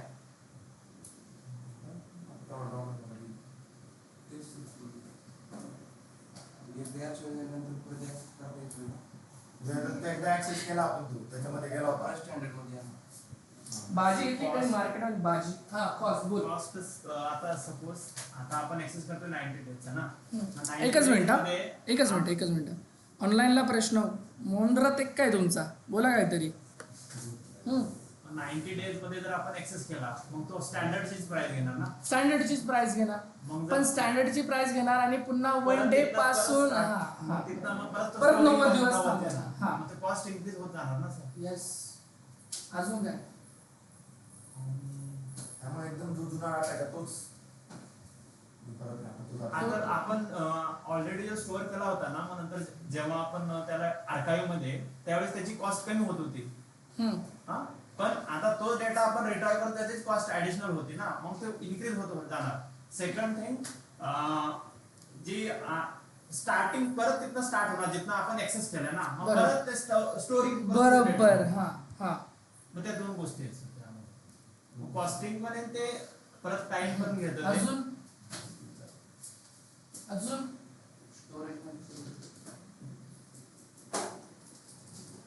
जो डेटा 90 दिवस तुम्ही त्याला ऍक्सेस करू शकत नाही, त्याची 90 दिवसाची कॉस्ट भरावी लागणार. आपल्याला 30 दिवस सफिशियंट होता, 30 दिवस ठीक आहे बस, आणि कॉस्ट कमी होणार म्हणून 30 दिवस नाही ऍक्सेस करा. ओके, बट आता 90 डेज आले. मला एक सांगा की जर जो डेटा 90 दिवस मी बघा 30 दिवस जर ऍक्सेस नाही करत आहे, ठीक आहे, पण मला 3 महिने ऍक्सेस नाही करायचा, तरी पण मला स्टँडर्डची जर फी द्यायला लागली तर लॉसच आहे. मग आता बघा एक नवीन ऑप्शन. ओके, म्हणजे बघा की हा माझा अप्लाय झालेला आहे, बट जर तुम्ही इथे विचार केला मॅनेजमेंटमध्ये, तर मॅनेजमेंटमध्ये यूज झालं तुमचं life cycle.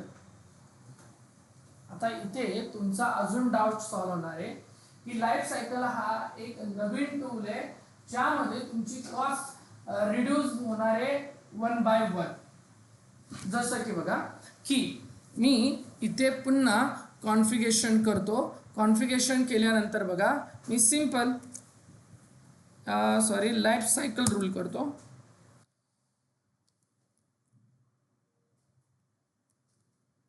Okay, life cycle rule. आता लाईफ सायकल रूल मध्ये बघा पुन्हा हा ऑप्शन आलेला आहे. तुम्हाला हा जो लाईफ सायकल रूल अप्लाय करायचा आहे कोणत्या तरी एका ऑब्जेक्ट वरती करायचा आहे स्पेसिफिक, का तुम्हाला ऑल ऑब्जेक्ट वरती करायचं आहे. सिंपल, तुमच्या मनाने तुम्ही कोणताही करा, तुम्ही ज्या फाईल अपलोड कराल त्यावर. मी आता ऑल ऑब्जेक्ट वरती करतो. Okay, apply to all object in this bucket. Okay, ठीक आहे, चलो मी ऑल ऑब्जेक्ट वरती करतोय, चेकबॉक्स ऑन केला. आता तुम्हाला ऑल ऑब्जेक्ट वरती तुम्ही करताय, पण ऑल ऑब्जेक्ट वरती सुद्धा कशावरती करणार आहे बघा. ट्रान्झॅक्शन,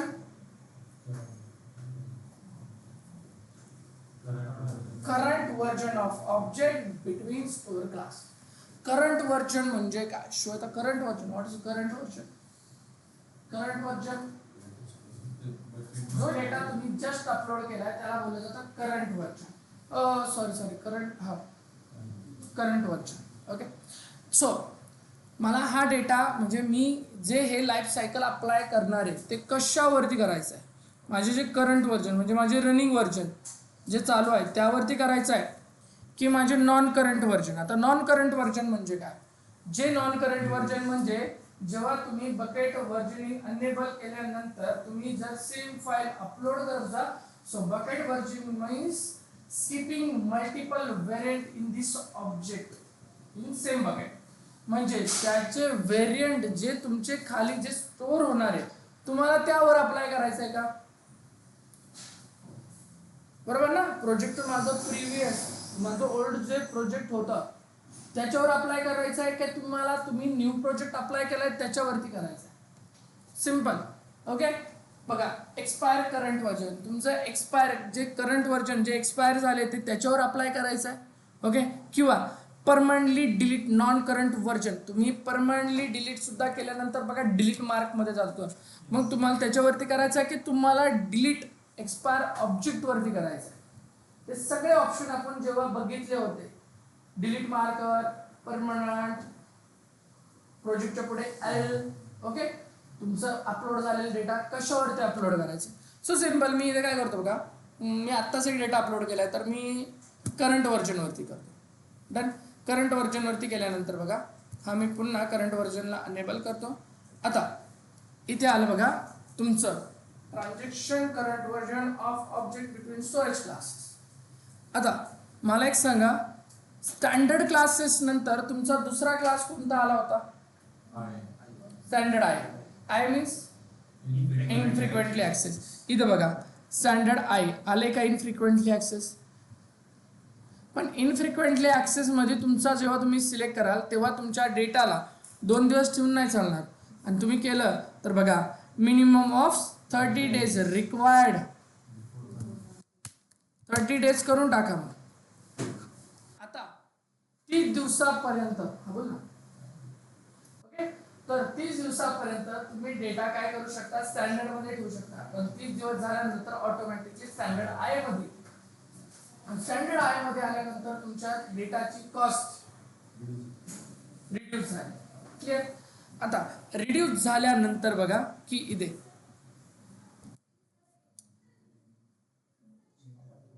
इंटेलिजंट आहे. पुन्हा आता ह्यामध्ये पण तुम्हाला 30 दिवस ठेवायला सांगताय म्हणजे 30 आणि 30 किती झाले 7. ओके. मी असं म्हणेन की मी पुन्हा स्टँडर्ड आय मध्ये जातो. बघा 2 क्लास तुमचे रिमूव्ह झालेले. तुम्हाला असं वाटेल की सर मी स्टँडर्ड आय मध्ये जातो. नाही जाणार. रिपीट नाही जाऊ शकत. रिपीट जाण्यासाठी सगळं रिमूव्ह करायला लागेल. 1 झोनमध्ये जातो मी. ओके. 1 झोनमध्ये जायचं असेल तर पुन्हा या क्लासमधूनच तुम्हाला 1 by 1 यायचं आहे. म्हणजे पुन्हा इथे 30 दिवस अगोदर म्हणजे पुन्हा तुमचे 90 दिवस झाले ते. ओके. 30 दिवस म्हणजे पुन्हा 90 दिवस झाले. आता 90 दिवस झाल्यानंतर बघा इथे ग्लेशियर फ्लेक्झिबल रिट्रॅव्हल. इथे 90 दिवस डेटा तुम्हाला कंपल्सरी पाहिजे. पण ते 90 आणि तुमचे स्टँडर्डचे 90 असे किती झाले 120.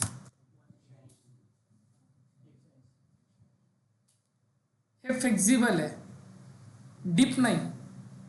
180 बघायचं आहे. ठीक आहे. मग बघा इथं 180 तुमचं मी इथं करतो 180 आणि तुमचे पुन्हा 30 दिवस वाढले. म्हणजे बघा इथं मी करतो 180 ना बघा इथे 180 करतो नाही होणार. Sorry okay. मी 100 करतो बघा नाही होणार कारण की डीप आर्कायविंगला एरर नाही दाखवलं तिथे पण ते दाखवणार जेव्हा मी सेव्ह करायला जाईल ना 180 दिवस. मग मला सांगा माझे 180 दिवस आणि माझे स्टँडर्डमधले 30 दिवस म्हणजे किती झाले टोटल 210. जेव्हा 210 दिवस होतील म्हणजे ते 30 आणि माझे 180 तेव्हा बघा इथे 0 days 30 60 90 120 आणि बरोबर क्रिएट रूल केला. आता माझा डेटा 1 by 1 माझं काय होणार आहे कॉस्ट कमी होणार आहे. जर मी 30 दिवस पर्यंत ऍक्सेस नाही केला तर ठीक आहे, पण 30 दिवसानंतर पण मी 2 महिने नाही केला तर मला स्टँडर्डचे पैसे द्यावे लागतील. मग आता इथे माझे मी म्हणतो की 10 रुपये तुमचे पर तासाचे वाचले म्हणजे किती वाचले? बरोबर बरोबर. मग 3 महिन्याचे किती वाचले? पुन्हा तो डेटा तुमचा 90 दिवस कंप्लीट झाल्यानंतर त्याच क्लासमध्ये. पण काही तुमचे पिकनिकचे जुने फोटोज असेल, तुम्ही वर्षभर पाहत नसेल, बरोबर. पण तो डेटा पुन्हा त्याची कॉस्ट कमी. तर या वेळी तुम्ही काय करताय, कॉस्ट पुन्हा कमी कमी कमी कमी कमी करत चाललाय. क्लिअर? डन इथपर्यंत. ऑनलाईन मध्ये काय अडचण? काय अडचण आहे?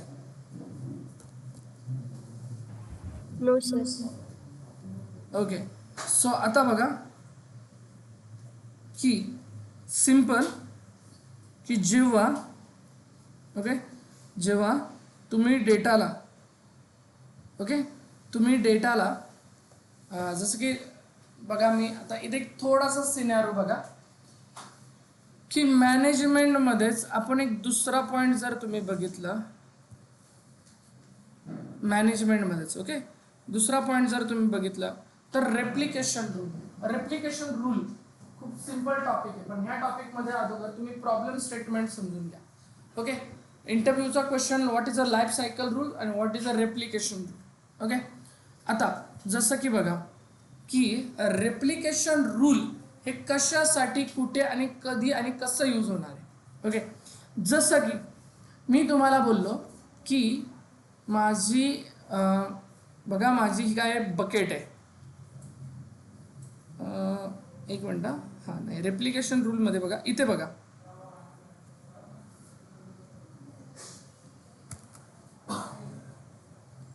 ओके, रेप्लिकेशन रूलमध्ये बघा, माझं हे अकाउंट आहे शिवचं, शिव AWS. ओके. हे अकाउंट कोणाचं आहे? माझं शिव अकाउंट. ओके. आत्ता जे अकाउंट आहे ते माझं शिवचं अकाउंट आहे. आणि शिव अकाउंटमध्ये बघा मी काय करतो,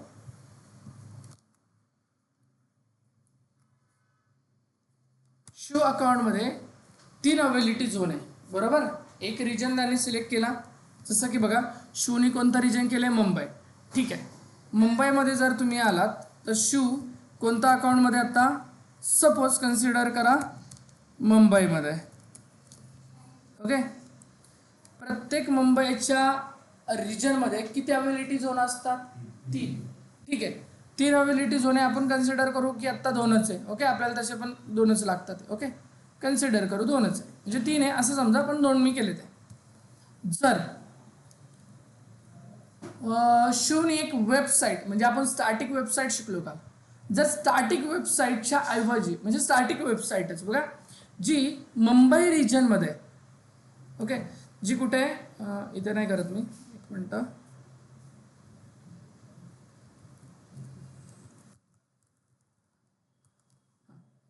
AWS अकाउंट, आणि हे माझं, हां, हे मी मुंबई रिजन म्हणतो.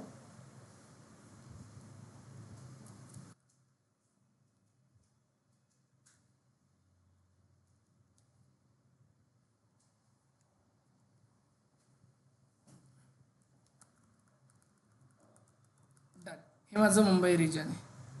ओके. शाबास. ओके. मुंबई रिजन. आता मुंबई रिजनमध्ये जर शिवने इथे एक स्टॅटिक वेबसाईट, जसं की बघा इथे काहीही क्रिएट केलेलं आहे, कन्सिडर करा की काहीही एक बकेट क्रिएट केली आहे, आणि त्या बकेटमध्ये कन्सिडर करा की त्या बकेटमध्ये आहे मूवी.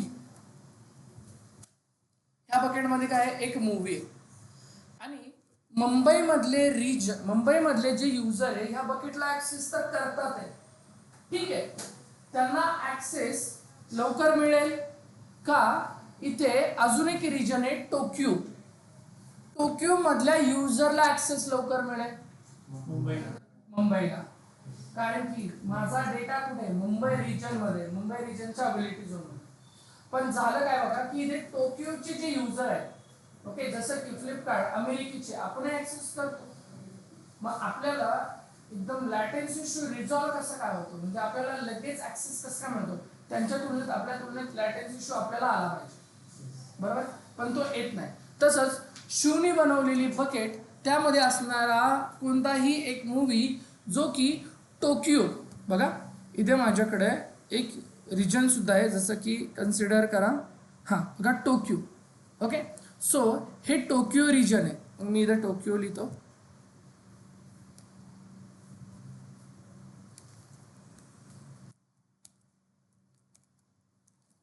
ओके, हे जे माझं टोकियो रिजन आहे, ओके, टोकियो रिजनमध्ये जर तुम्ही बघितलं तर टोकियो रिजनमध्ये बघा की हा एकमेव, ओके, ह्या रिजनमध्ये जर जो युजर, हा युजर जो आहे, या युजरने, या युजर म्हणजे ह्या रिजनमध्ये जे युजर आहे ते पण माझ्या वेबसाईटला ऍक्सेस करतात, तर त्यांना लॅटेन्सी इश्यू क्रिएट होणार.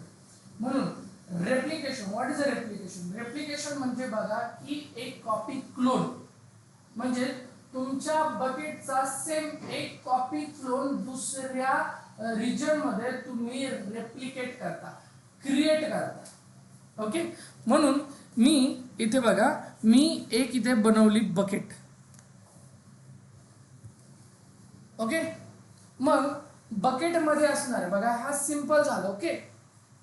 पण जर आता तुम्ही इथे बघितलं, माझ्याकडे एक शुभम नावाचा युजर सुद्धा आहे, ओके, एक माझ्याकडे शुभम नावाचा युजर सुद्धा आहे, आणि शुभम नावाच्या युजर मध्ये बघा की मी इथे केलं शुभम AWS सिलेक्ट,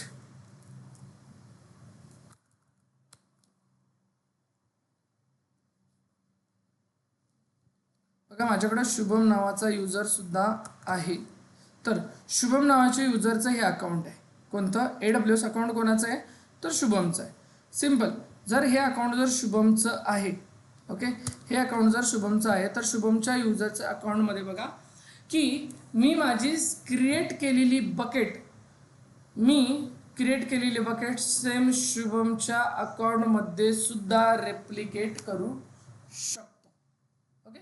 शुभमच्या अकाउंटमध्ये काय करू शकतो? मी रेप्लिकेट करू शकतो. मग सिंपल बघा की मी इथे जे बकेट केली आहे क्रिएट,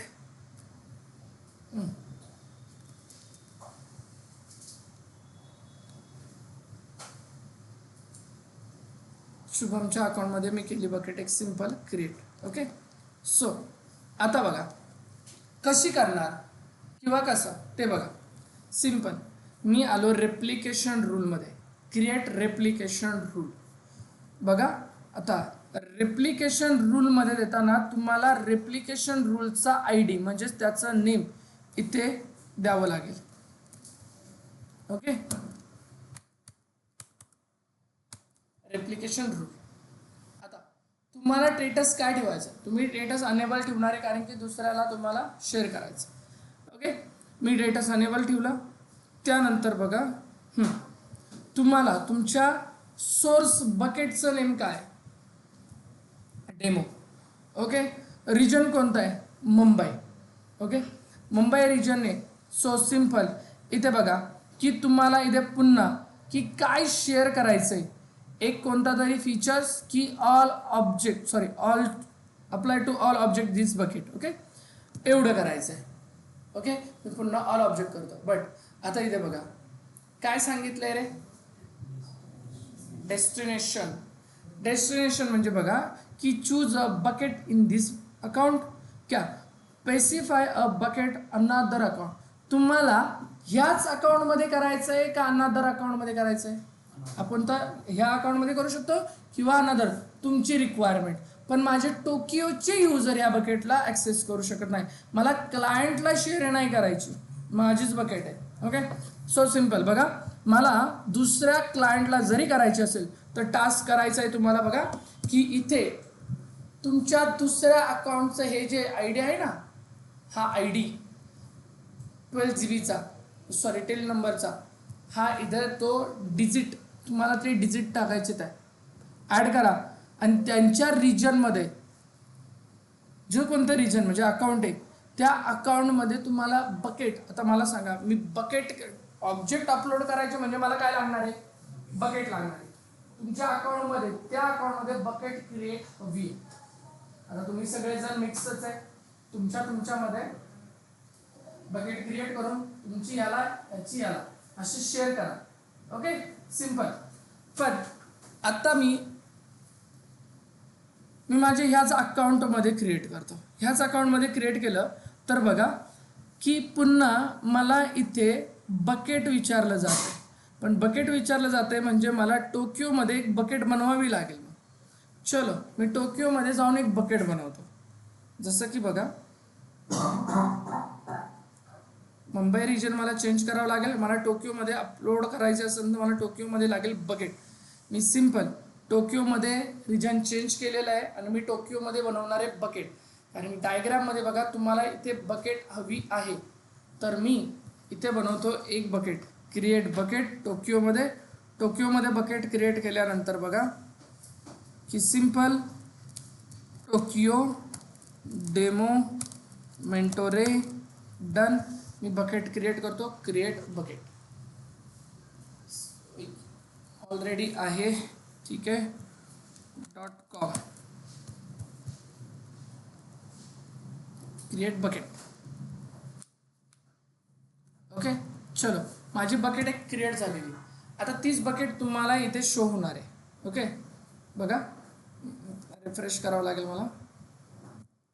आली तुमची बकेट टोकियोमध्ये. आता युजर टोकियोची सुद्धा याला ॲक्सेस करू शकतो. बघा चूज पाथ, सिंपल.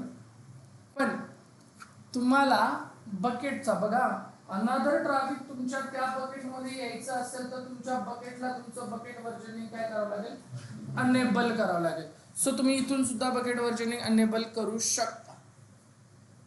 आता सिंपल टॉपिक बघा की मी तुम्हाला सांगितलं होतं रोल तुमचा डेली बेसिसवरती यूज होणं, विकली बेसिसवरती तर 100%.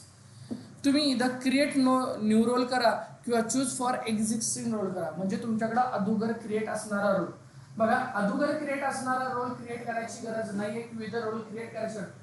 S3 स्वतः म्हणजे लाईफ सायकल रूल स्वतः काय करणार आहे, त्याला ज्या पॉलिसी लागणार आहे त्याच्यासाठी तो स्वतःच रोल ऑटोमेशन मध्ये क्रिएट करतो. मी इथे करतो क्रिएट नवीन role. Okay, create new role केल्यानंतर बघा की सिंपल त्याला जे रोल लागणार आहे ते रोल तो करणार आहे. ओके, सो आता बघा की इन्क्रिप्शन बघितलंय का रे आपण. किती टाईपचे इन्क्रिप्शन बघितले, 3 टाईपचे. बट आपण बघतो बघा सर्व्हर साइड इन्क्रिप्शन बस. पण कधी, जेव्हा तुमचा डेटा ॲट रेस्ट, जेव्हा तुमचा डेटा माझ्या मुंबई रिजनमधून जेव्हा तुमच्या टोकियो रिजनमध्ये जाईल तेव्हा तो त्या बकेटमध्ये जाईल. जेव्हा डेटा रेस्ट होईल, रेस्ट म्हणजे काय, त्या बकेटमध्ये पोहोचेल शांतून, तेव्हा तो डेटा इन्क्रिप्शन फॉर्मॅटमध्ये गेला पाहिजे. इन्क्रिप्शन कोणता, तर server side encryption. Okay, but मी ते अनेबल नाही करत, जे आहे तेच ठेवतो, आपलं डिफॉल्ट आहे ते. ओके, अनेबल म्हणजे KMS सर्व्हिस. ओके, आता बघा की तुमचा बघा इथे तुम्ही काय करू शकता, स्टोरेज क्लासेस. मग बघा तुम्ही स्टोरेज क्लासेस देऊ शकता. तुमचा डेटा तिकडंच गेला पाहिजे, कुठे, तिकडे, बरोबर ना, त्या टोकियोमध्ये. तर टोकियोमध्ये जाण्यासाठी तुमचा डेटा जेव्हा तिकडं जाण्यासाठी इथे त्या डेटाला किती दिवस झालेले पाहिजे. सपोज मी इमिजिएटली केलं बघा इथे 30 दिवस लिहिलेलं नाहीये, तुमचा डेटा डायरेक्टली जाऊ शकतो. Okay, simple. पण इथे डेटा इथून पण तिकडे स्टँडर्डमध्येच जाणार आहे, त्याच्या रेप्लिका तयार होणार आहे. ओके, सो मी काय क्लास काय चूज करत नाही. ओके, क्लास आत्ता झालेला आपला. आता हे बघा, हे खूप इम्पॉर्टंट आहे. Okay, replication time control. तुमचा डेटा रेप्लिका म्हणजे मला एक सांगा, क्लोन क्रिएट होण्यासाठी किती वेळ लागतो तुमच्या लिनक्समध्ये.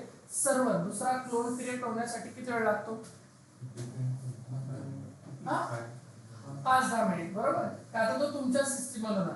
पण इथे डायरेक्टली दुसरं व्हर्च्युअली जाऊन दुसरीकडे क्रिएट होणार, बरोबर, वेळ तर लागेलच. ओके, बट तुम्हाला हा जर डेटा तुम्हाला लगेच क्रिएट करायचं बघा. तो 99.99% न्यू ऑब्जेक्ट विदिन 15 मिनिट्स तुमचा डेटा तिकडे जाऊ शकतो. पण एक लक्षात घ्या, जर डेटा गेला तर ॲडिशनल फीज विल अप्लाय. 15 मिनिटामध्ये डेटा अपलोड होईल तिकडे, पण तेवढीच फी पण अप्लाय होणार आहे.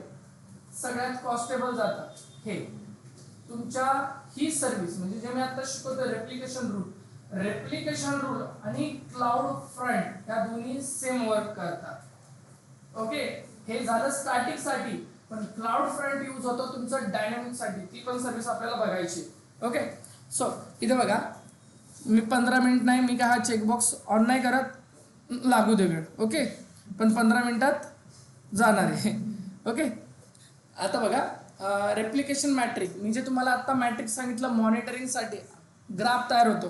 ओके, त्यानंतर बघा डिलीट मार्कर रेप्लिकेशन. तुमचं डिलीट मार्कर रेप्लिकेशन आहे त्यावरती झालं पाहिजे का, ते सुद्धा गेलं पाहिजे का. म्हणजे बघा त्याचा बॅकअप असतो ना डिलीटचा, तर तो गेला पाहिजे का, तर तो गेला पाहिजे तर इथे येस करा. किंवा बघा रेप्लिका मॉडिफिकेशन. आता ह्या बकेटमध्ये तुम्ही जर काय मॉडिफिकेशन केलं तर तुमच्या त्या बकेटमध्ये म्हणजे सोर्स बकेटमध्ये जर काय तुम्ही मॉडिफिकेशन केलं तर तुमच्या डेस्टिनेशन बकेटमध्ये म्हणजे तुमच्या टोकियो रिजनच्या बकेटमध्ये चेंजेस झाले पाहिजेत का, तर यस तुम्ही हे अप्लाय करू शकता. ओके, बट हे सगळं ॲडिशनल आहे, तुम्ही नाही दिलं तरी चालेल. मी सिम्पल करतो त्या सेव्ह केल्यानंतर बघा तुमची काही वेळातच टोकियोमध्ये जो डेटा इथे आहे. आता बघा do not replication existing data म्हणजे काय रे, एक्झिस्टिंग डेटा जो आहे त्याला रेप्लिकेट करायचंय का, yes replication existing object. Okay, बघा की तुम्ही नवीन जे काय अपलोड कराल ते तुमचं ओल्ड वाला अपलोड करायचंय का ते नाही करायचं, किंवा फक्त मी जे नवीन काय अपलोड करेन आता त्याच्यावरतीच करायचं. सपोज मला मी जे काही नवीन रेप्लिकेशन ऍड करेल त्याच्यावरती. मग आता मी इथे करतो अपलोड, झाला बघा तुमचं. बॅक का आलो मी, ऑटोमेशन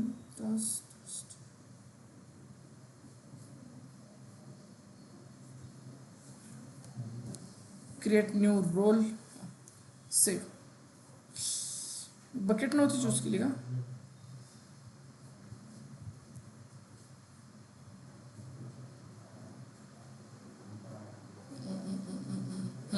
बघा सेव्ह. बकेट नव्हती चूज केली मी केलं इथं सेव्ह. हॅलो, हां, सो आता बघा इथे माझं रेप्लिकेशन क्रिएट झालेलं आहे. 100% कम्प्लीट झाल्यानंतर तुमचं रेप्लिकेशन तिकडे रन होईल. पण 15 मिनिट हे तर फास्ट झालं. मग आता किती वेळ लागतो ते त्याच्यावर डिपेंड, तुमच्या डेटावरती. तुला डेटा कमी तर कमी वेळात लागेल. ओके, हे झालं तुमचं रेप्लिकेशन. Okay, clear. हे रेप्लिकेशन म्हणजे तुमचं क्लाउड फ्रंट सारखे यूज करता. आता बघा ही टास्क सेंड करा. ओके, टास्क सेंड करताना बघा मी पुन्हा एकदा एक गोष्ट सांगेल की मॅनेजमेंट झाले, पण ॲक्सेस पॉईंट म्हणजे डेव्हलपरसाठी यूज होणारा आहे, आपल्यासाठी नाही.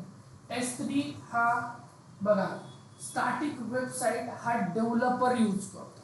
स्टॅटिक वेबसाईट हा डेव्हलपर यूज करतो. तसंच होस्टिंग पर्पज सुद्धा यूज होतो. म्हणजे आपल्यासाठी जे आपले पॉईंट आहे ते मी इथे तुम्हाला सांगितले. हा ॲक्सेस पॉईंट तुमच्या डेव्हलपरसाठी रन होतो.